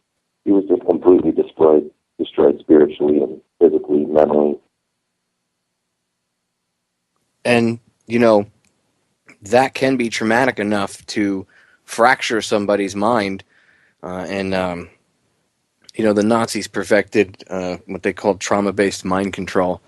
And again, this goes into something that I've talked about. I'm not saying he was mind controlled, but they understand that a large trauma can cause someone's mind to fracture like that. So it makes you wonder if there was actually another personality that was created inside of his mind that was this killer. Not saying that he didn't know about it, but that's actually perhaps this second personality took over, because that happens as a defense mechanism, and perhaps, this inner evil, came out. I don't know if that's true or not. I don't know if he was ever psychologically examined. I would assume that they had a psychological examination done of him. If so, what was the outcome of that? I recovered his 1956 psychological evaluation that was done in Deer Lodge Prison, and it showed that he was sadomasochist, psychopath, deep hatred for women, and had been kidnapping women his whole life and getting away with it because he was so good at the talk. He'd get arrested repeatedly, but then be able to, not for murder, but for other crimes, burglary, robbery, forgery, and then talk his way out by supplying them information on a murder he committed and steer it to an innocent guy and give them the information that would lead to them, and he'd get out. And that started actually in Florida in 1951 when he was 17 years old, and he went AWOL from the Marines. For a year he was out killing and got caught, but they didn't know it. And they gave him a deal, and they released him. Even though he went AWOL from the Marines, they released him, and he ran again for 2 more years killing and got caught again for a robbery, but they didn't know he was killing, and he talked his way out again. And this was his history all his life. He would get arrested for robberies, burglaries, arsons, and talk his way out of prison. He was a very smooth guy. That's why I say I think that, as he got older, his IQ had to have been higher, because not only was he, do you have this level of intelligent thinking, but at the same time you're able to pull off charm on top of it. Not everybody that's smart and intelligent can pull off being personable. Sometimes they come off as cold and robotic, or like condescending pricks almost. And in order to get away with a lot of the stuff that he did get away with and get out of things, he would have had to have been a smooth operator. And that's how, it almost was like getting with his prey too. Like he lured them in. They didn't realize he was a spider until it was too late. Yeah, he had a certain punch. He called it the rabbit punch. And it was a punch to the throat that breaks the hyoid bone. And that meant that he had gotten that close to his victims, and they were unsuspecting of him. And that would be his signature punch. And a lot of the victims would have a broken hyoid bone. And what that means is that Edwards groomed his way right into their life, was probably sitting there talking to them like the nicest person in the world, and then all of a sudden, whack. He demonstrates it in that video on YouTube in June of 2010 on my website. And it basically leaves the victim alive, unable to breathe, but having to live through the horror he's about to do to you. That's so sick and twisted. I mean, the fact that you know how to immobilize somebody, but not enough to kill them to where they won't feel what you're about to do to them. Just enough to immobilize. It's, ugh. I mean, how many people think of that during the course of the day, as opposed to, like you get up in the morning, you're like, I have to go to work, I have to pay my car payment today, maybe go to the post office, maybe go food shopping. Meanwhile, this guy's thinking of how he can incapacitate somebody, but yet not do so where it's completely fatal, at least long enough anyway, to the point where they're going to be alive for the next few minutes while he does other just horrific things to them. I mean, it's horrific to think about on so many levels. I'm researching serial killers over the course of time. Again, I understand monsters. I understand, the ghouls. I get them. But this guy's a different level. I think he's above them. As a detective, would you say that he's probably one of the smartest, if not the smartest killer that you've come across in your, research and in your time as a cold case detective? When I first started this, I got the sense that this was not going to be normal. Just the whole way it was evolving. All you had to do is follow the evidence he laid. But yeah, he had an evil that was beyond anything I'd ever dealt with. And there was a period of time when my friend Neil and I were questioning him and writing letters back and forth, that we had opened up Pandora's box and we knew there was no closing it. And we had no idea who he had connections to. But he is the most evil person I have ever dealt with in my whole life. And yet, I felt like I could have talked to him for days and months just because of the incredible intelligence level. As an investigator, that's what you look at. Yeah, that's one of the alarm bells that went off with me, was just the level of intelligence this guy had. Not even so much the horror of what he did, but I mean, maybe I'm numb to it a little bit, but I'm able to look past that and see something deeper. And I mean, this guy I think is above many of these other prolific killers. And if we can connect him with evidence to these murders, that's even more important. And that's my next question is, I know that you've, researching this over the course of time, you've bumped into some police departments that don't want to, even though you're a fellow officer, they don't want to deal with it. And I've seen that before, that they don't want to reinvestigate their cases and stuff for numerous reasons. Maybe some of them could be involved, at a deeper level, like we're talking about the cults before. Who knows? But the point is, you've been, and you've had people that are also willing to help too. But I'm sure you've run into some flack with many of these police agencies, and I know you have with some of them. But since you did the coast to coast interview, now it's like a two-part question. Since you did the coast to coast interview, I know you've been reached out or reached, like emailed by other police departments, and you have gone around and spoken to some. So, first, why do you think that they haven't looked into these crimes?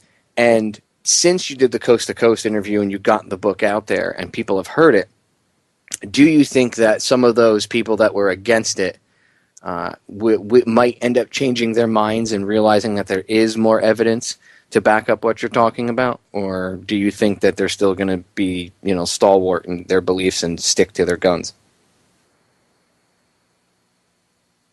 Well, I think they'll probably stick to their guns and nobody will investigate a lot of these things. But that's why I wrote the book, because then it'll be out there in the public and it'll be out there forever, and people can make their own decisions as to whether or not this man was capable of doing all this. But Edwards was a very hard person, excuse me, to wrap. People couldn't wrap their minds around a guy like this. I could, because I ended up kind of befriending him and had a lot of, contact with him by letter, which was very important because he was a writer. And I knew that at the beginning that I needed his writing. Edwards always planted DNA at his cases. So a lot of the murders that are sitting out there unsolved have DNA just sitting out there, and police departments don't investigate, they just check the DNA.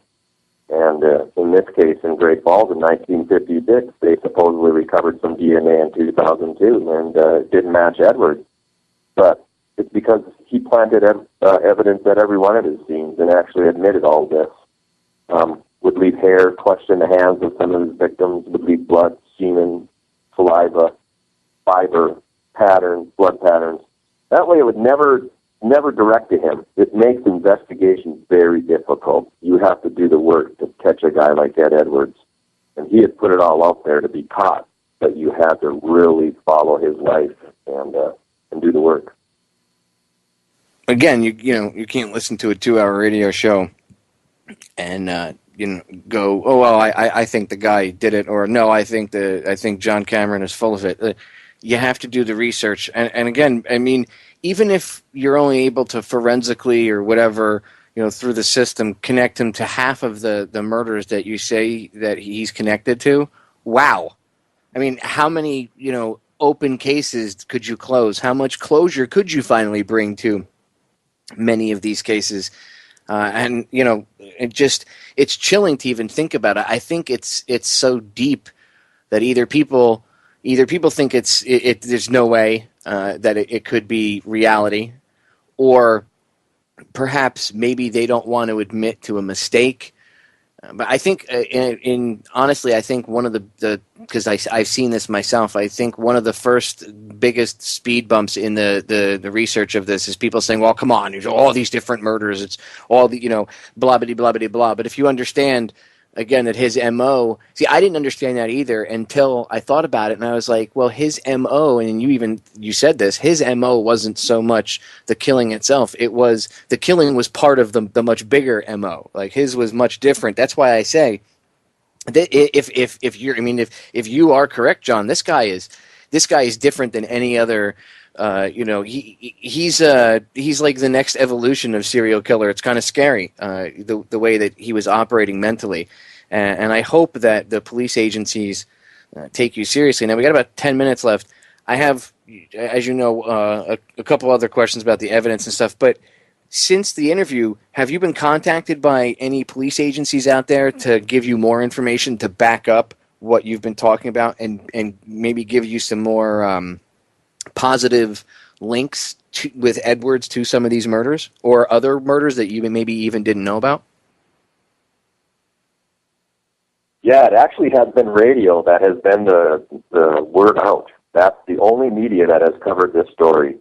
The major media has not covered it, and it's exactly because when I would call them, during the investigation, I would call media agencies for information. I would call police and tell them I have this, and the first reaction was, "You're nuts," and shut you off. That's always been the reaction to this, and I know it's still the reaction to some people. But when they heard me on the radio, then it's different, because it hits home to a lot of places. He did kill in every state, and there will be killings everywhere. And on the Coast to Coast interview, and also on the Hagman and Hagman interview, I ended up getting phone calls from policemen out east, Pennsylvania, Florida, North Carolina, tying murders to Edwards just because of the information I was giving. And it really opened up a period of time that I didn't know what he was doing, and that was 1996 to 1999. And those years were so important, but I didn't have a lot of information on my timeline as to what he was doing after he killed Joe Benet in 96. But those interviews opened up what he was doing, and he was killing in Pennsylvania just repeatedly. And he was blogging on Google Blog, and I didn't know this. And he actually set up an entire site of all his murders, blogging against people trying to challenge him. And many of the bloggers thought that the guy they were confronting on this site was the real killer, and they were right. It was. And that coast-to-coast interview and Hagman interview opened that up, and it's opened up a whole other book, actually, that's going to have to be put out about what's come about since the release of the book. That's awesome, like an addendum to it. And I mean, I encourage you, put it together, please. When you do, I'll bring you on again, and we'll chat about it, because this is a subject. Again, 2 hours doesn't do it justice. And in fact, I'm interested. We'll chat about this off air, but I mean, I would love to pick your brain about other serial killers too. Obviously, you're a seasoned investigator, a cold case detective, and you know what you're talking about. I would love to have you back on to pick your brain about other investigations as well. We could still plug the book too, but since we got about 7 minutes left, I have a couple other questions that I've been asked to ask you by people submitting them to me, and one of them is this. There's a couple of them, but this one's the number one asked question. So, and that would be, and it's a two-parter. First, what kind of evidence, for someone that's on the fence? Okay, really, I don't think that he's connected to all this stuff. What kind of evidence could you say that? I know there's more on the site, but what could you throw out there right off the bat to try to convince them that he is connected to some of these murders? Perhaps conversations with him, things he might have admitted. And the second part of that question is, and I'm sure you get this a lot, if he did admit to this stuff to you, then do you think that if your analysis of him is correct, where he wanted attention, do you think he's just admitting to connections to some of these murders just for that, so he gets recognition because he knows he's getting older, and perhaps he knows he's getting close to his mortal end here in this world? So do you think maybe he could have just been lying and trying to connect dots that weren't there? Edward lied his whole life, so everything he said was a lie, and he told me that repeatedly. But this is different regarding what he wanted. He was a writer, a publisher, and he wanted recognition, and what he wanted was to put it all out there as a puzzle. Because he always felt he was smarter than every cop, every prosecutor, anybody that came around. But he also knew that in the end, when it was discovered who he really was, and he actually didn't think it was going to happen until 2058 is what he actually had blogged at one point. He didn't think anybody would put it together. But being in Deer Lodge Prison, I just happened to be in the right position where he had been in 1956 that opened up the records that tied him to all the cases. No, he didn't lie about any of them, and I can say that pretty confidently because I wouldn't have followed this goose chase if it wasn't true, and he laid it all out there to be true. All you had to do was the work. I just had a group of people that were in the right position with a lot of help, and we have it all. And he's definitely the Zodiac killer, and there's no doubt about that. And he basically was portraying himself as Satan. He wanted to go down in history as an ancient Egyptian god, like that people will be talking about this guy Ed Edwards 1,000 years from now, and what did he do? That was the purpose of it. And that's why he didn't stand up and proclaim I'm the Zodiac. He had actually been doing it his whole life in written publications, and nobody would listen.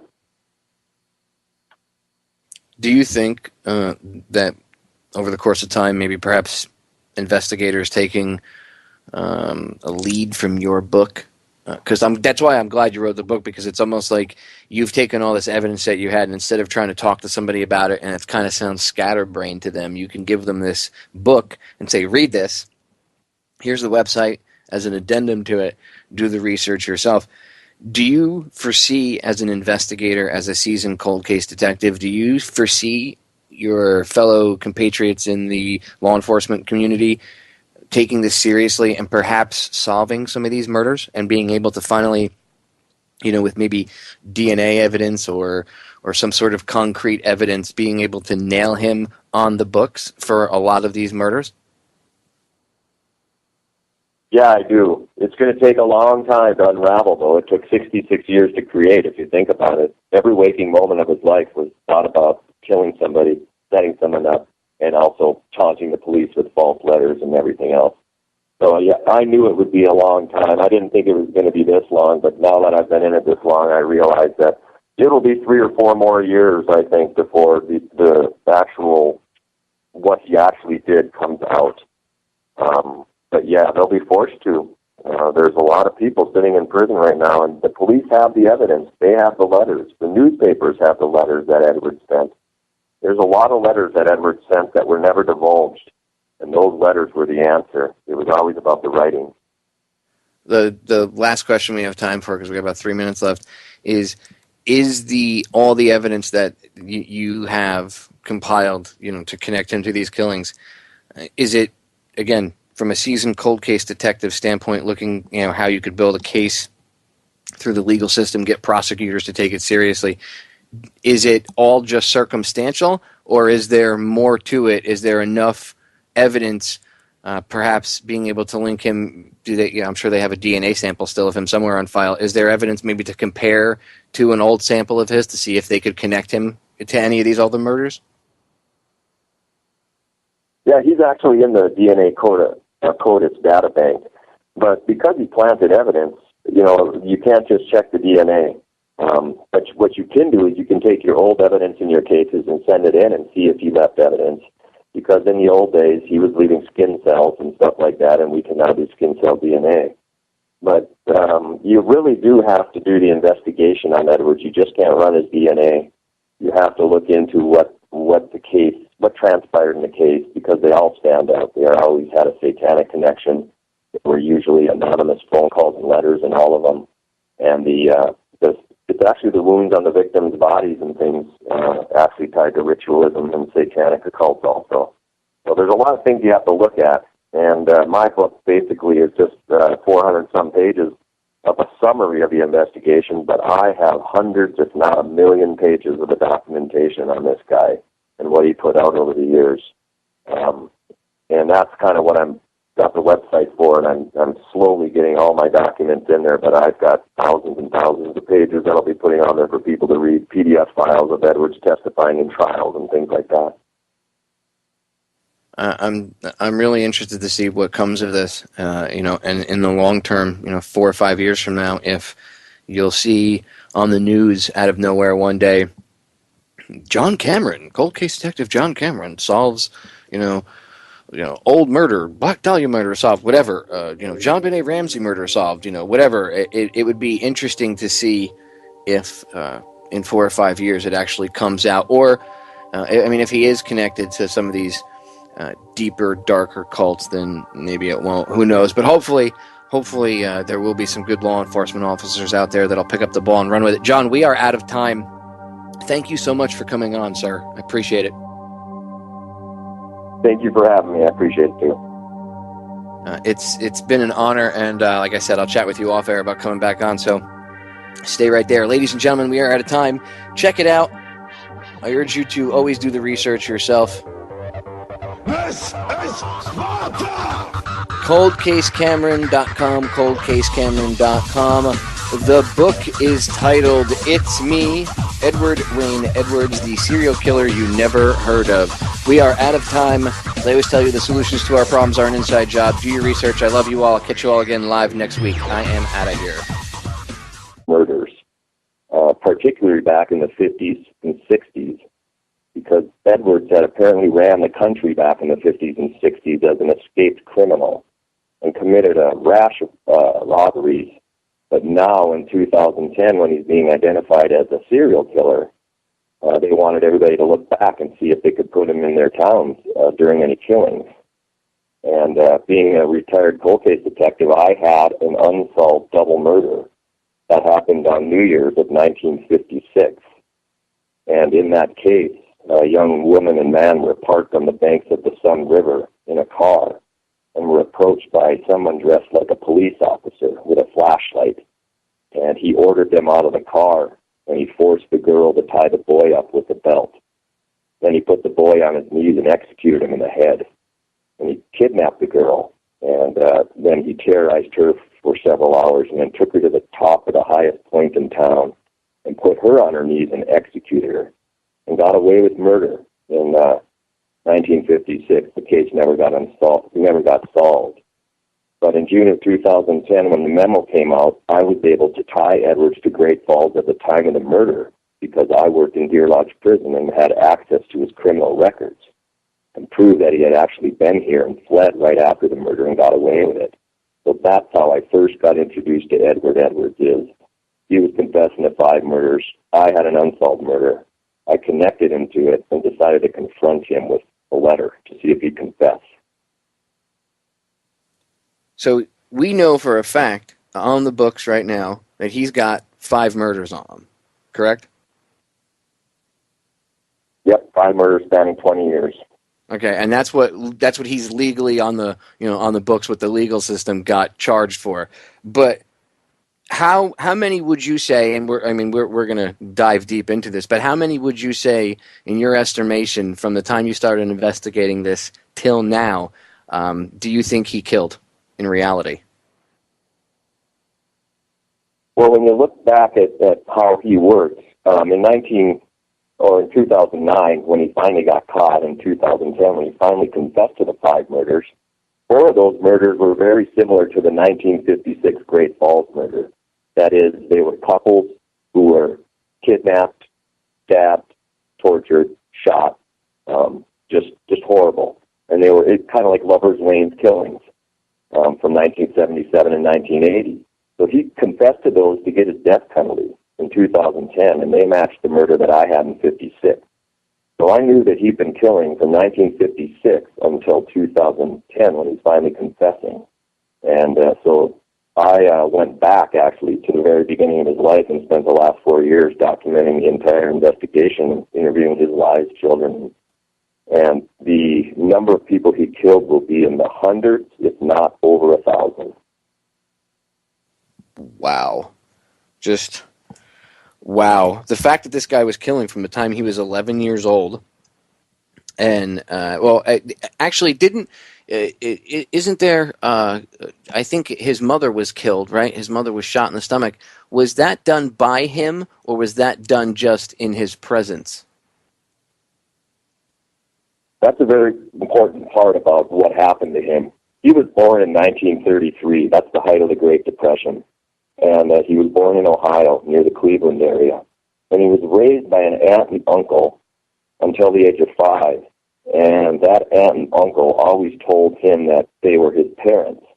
But what actually was true was that he was conceived in the backseat of a car. He never knew his father. He never knew his mother. And when he was 5 years old, this woman comes out of prison, and he's introduced to his mother for the first time. The aunt and uncle abandon him, give him to the mother, the height of the Great Depression. It's 1938 now. He's 5 years old. She dies of a suspicious gunshot wound to her stomach in August of 1938 and lives a period of 6 days in the house and then finally dies. And his name is changed right after the shooting. He was originally born Charles Edward Myers, and after the shooting of his mother, he's placed in a Catholic orphanage. His name is changed to Edward Wayne Edwards. He's beat, raped, beat by the nuns, molested by the older boys, and by age 11 escapes Parmadale Catholic Orphanage and starts committing what he would call the rest of his life crimes of recognition. And what he meant by that were murders that would shock the conscience and be so horrific that they would live in infamy and everybody would talk about him for the rest of their lives. And that's what he started doing at age 11. And the fact that he was able to do this until he was in his 70s is incredible. And you know, we're gonna cover the span here.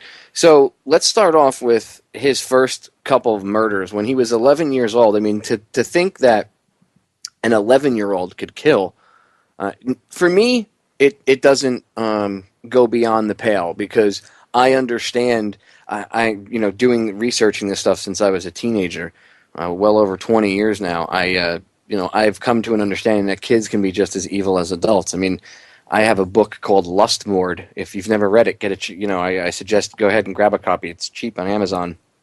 It's called Lustmord: The Writings and Artifacts of Murderers, and it's their journals, the things they wrote when they were in prison, some of their confessions, whatever. And some of the stuff, I mean, some of these people that were involved were little kids. I think one little girl was like 9 or 10 years old, and she would lure little boys out into the woods and then kill them with like a rock to the head and then mutilate them by cutting off their penises. And she was like, again, 9 or 10 years old. So the fact that he started at the age of 11 to some people might be shocking, but it's actually, as strange as this sounds, it happens more often than you would think. I'll put it that way. So go ahead, John. He starts off with his first kill at the age of 11.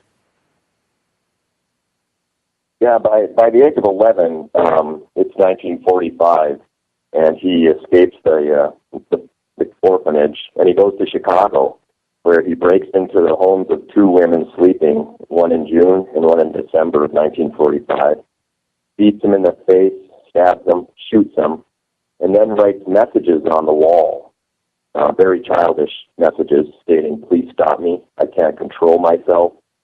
And then his next victim is a little 6-year-old girl in January of 1946 named Suzanne Dignan, who is sleeping in her house while her parents are there. He lures her out of the house, takes her to a nearby basement where he dismembers her, beheads her, and then spreads her remains around the streets of Chicago in 1946, taunting the police with anonymous letters, phone calls, and very immature-ish writings, challenging them to catch him. And it's clearly all written by a very immature-ish person writing it. Well, it turns out that the little girl that was killed in 1946, her father was in charge of the funding of the Parmadale Catholic Orphanage that Edwards had escaped. And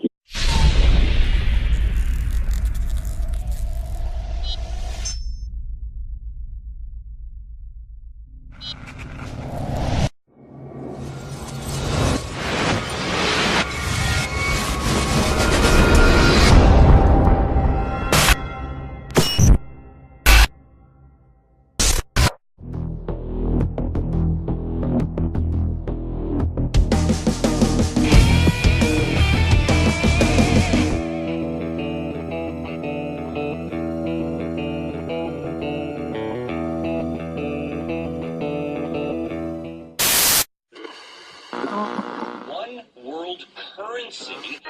The New World Order. Those are the roots of trouble. I imagine that right now you're feeling a bit like Alice, tumbling down the rabbit hole. Let me tell you why you're here. You're here because you know something. What you know you can't explain, but you feel it. You felt it your entire life. That there's something wrong with the world. You don't know what it is, but it's there, like a splinter in your mind, driving you mad. It is this feeling that has brought you to me. This is your last chance. After this, there is no turning back. You take the blue pill, the story ends. You wake up in your bed and believe whatever you want to. You take the red pill, you stay in Wonderland, and I show you how deep the rabbit hole goes. All I'm offering is the truth, nothing more. For we are opposed around the world by a monolithic and ruthless conspiracy that relies primarily on covert means for expanding its sphere of influence, on infiltration instead of invasion, on subversion instead of election, on intimidation instead of free choice, on guerrillas by night instead of armies by day. It is a system which has conscripted vast human and material resources into the building of a tightly knit, highly efficient machine that combines military, diplomatic, intelligence, economic, scientific, and political operations. Its preparations are concealed, not published. Its mistakes are buried, not headlined. Its dissenters are silenced, not praised. No expenditure is questioned, no rumor is printed, no secret is revealed. But I am asking your help in the tremendous task of informing and alerting the American people. And now, welcome to another episode of Down the Rabbit Hole. Here's your host from federaljack.com. It's Popeye. Ladies and gentlemen, welcome to another live edition. It is Friday, August 8th, 2014. Tonight's live edition of DTRH, I'm going to be getting into a different topic. I like to change gears up once in a while. You know I like to talk about politics, and I do analysis of what's going on, geopolitics, the news, and things like that, events. But from time to time, I like to shift gears a little bit and get into other things that pique my interest.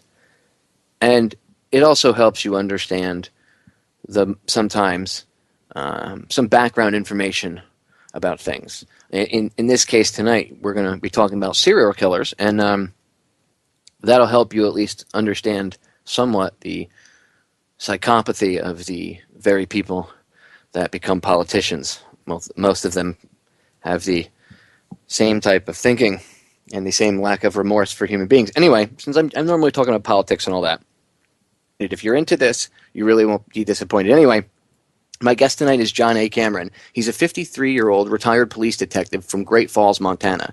His career in law enforcement began in 1979. He retired in 2005 as a sergeant of detectives, working cold cases. He has worked on FBI serial killer task forces, been featured on America's Most Wanted, Dateline NBC, and he helped produce a series known as Most Evil on True TV back in 2010. In 2010, while working as an analyst for the Montana Board of Pardons and Parole in Deer Lodge Prison, Montana, he was in a position to access information that had been kept secret for 55 years, unraveling the most intelligent serial killer ever. I promise you, after tonight's broadcast, ladies and gentlemen, you are going to be interested enough to get his book. I urge you to purchase the book. Get it.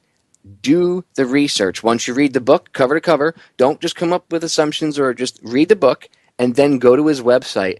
And the website itself is an addendum to the book. And we're going to get into that and more. Anyway, let's get to my guest. Welcome to the broadcast, John. Thank you so much for coming on tonight. Thank you, Popeye, for having me on. This is an important story to tell to the whole nation, so I'm glad you contacted me to ask me to be on. I appreciate it.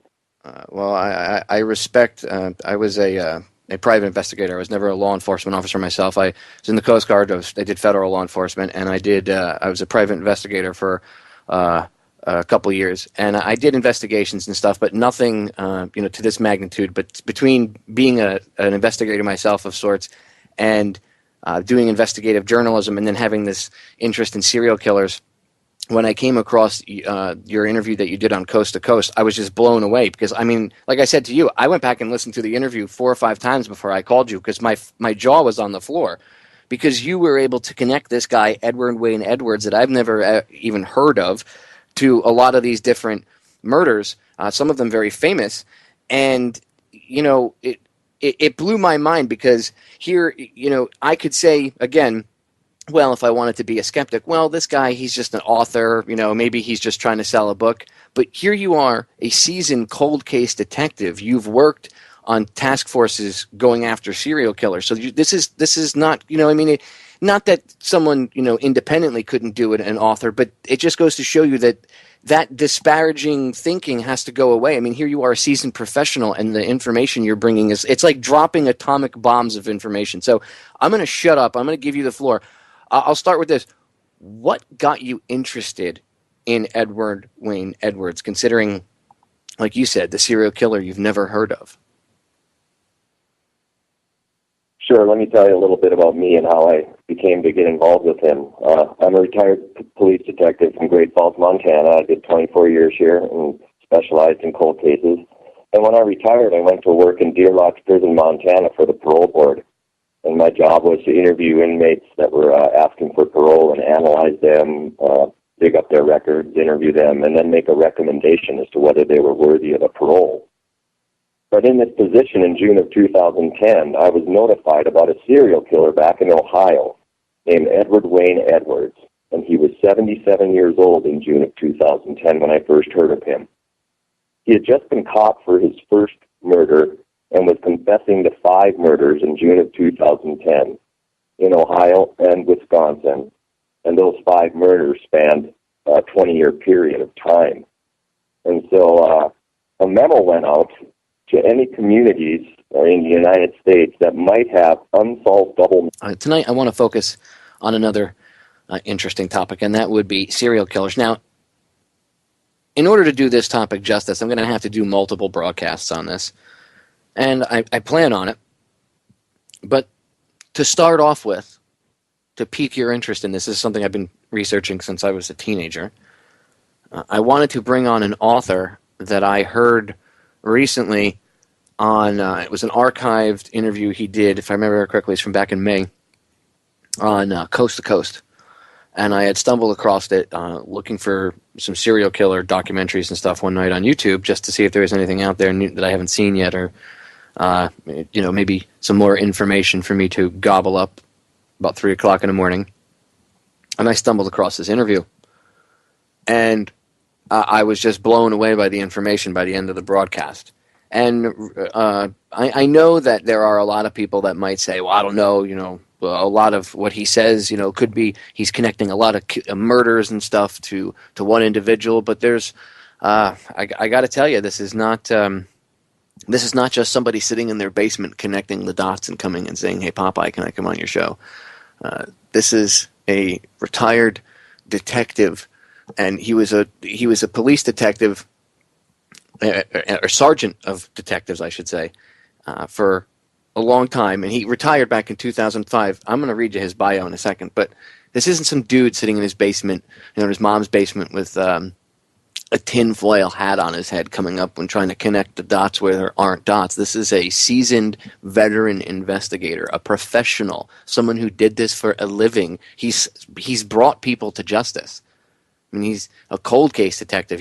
He knows what he's talking about. You can't, not that somebody in their basement couldn't connect the dots, but that's easily attacked by people saying, oh, they're not a professional, whereas here you have a professional connecting the dots. And some of the stuff that he presents, it can be, I guess, a little frustrating to those that might think they have the answer already. But as I've said to everybody, don't let your emotions connect you to a preconceived notion. Okay? Allow, if new facts come to light, allow the evidence to speak for itself. So that being said, I'm going to allow the evidence to speak for itself. We're going to talk about one of the most prolific serial killers. If what my guest tonight, John A. Cameron, has discovered is true, and I don't have any reason to not believe his work. Of course, I have questions, but if what he has discovered here and presented is true, and the police departments across the nation can act upon this and get into it further and do these investigations and see if they can connect it through the proper legal channels or whatever and get it on record that, yes, he's connected to these murders, this man will be known as, I would say, one of the most prolific, if not the most prolific serial killer. He had been killing since he was 11 years old, and they didn't catch him until he was in his 70s. That's amazing. Usually they catch the killers long before that.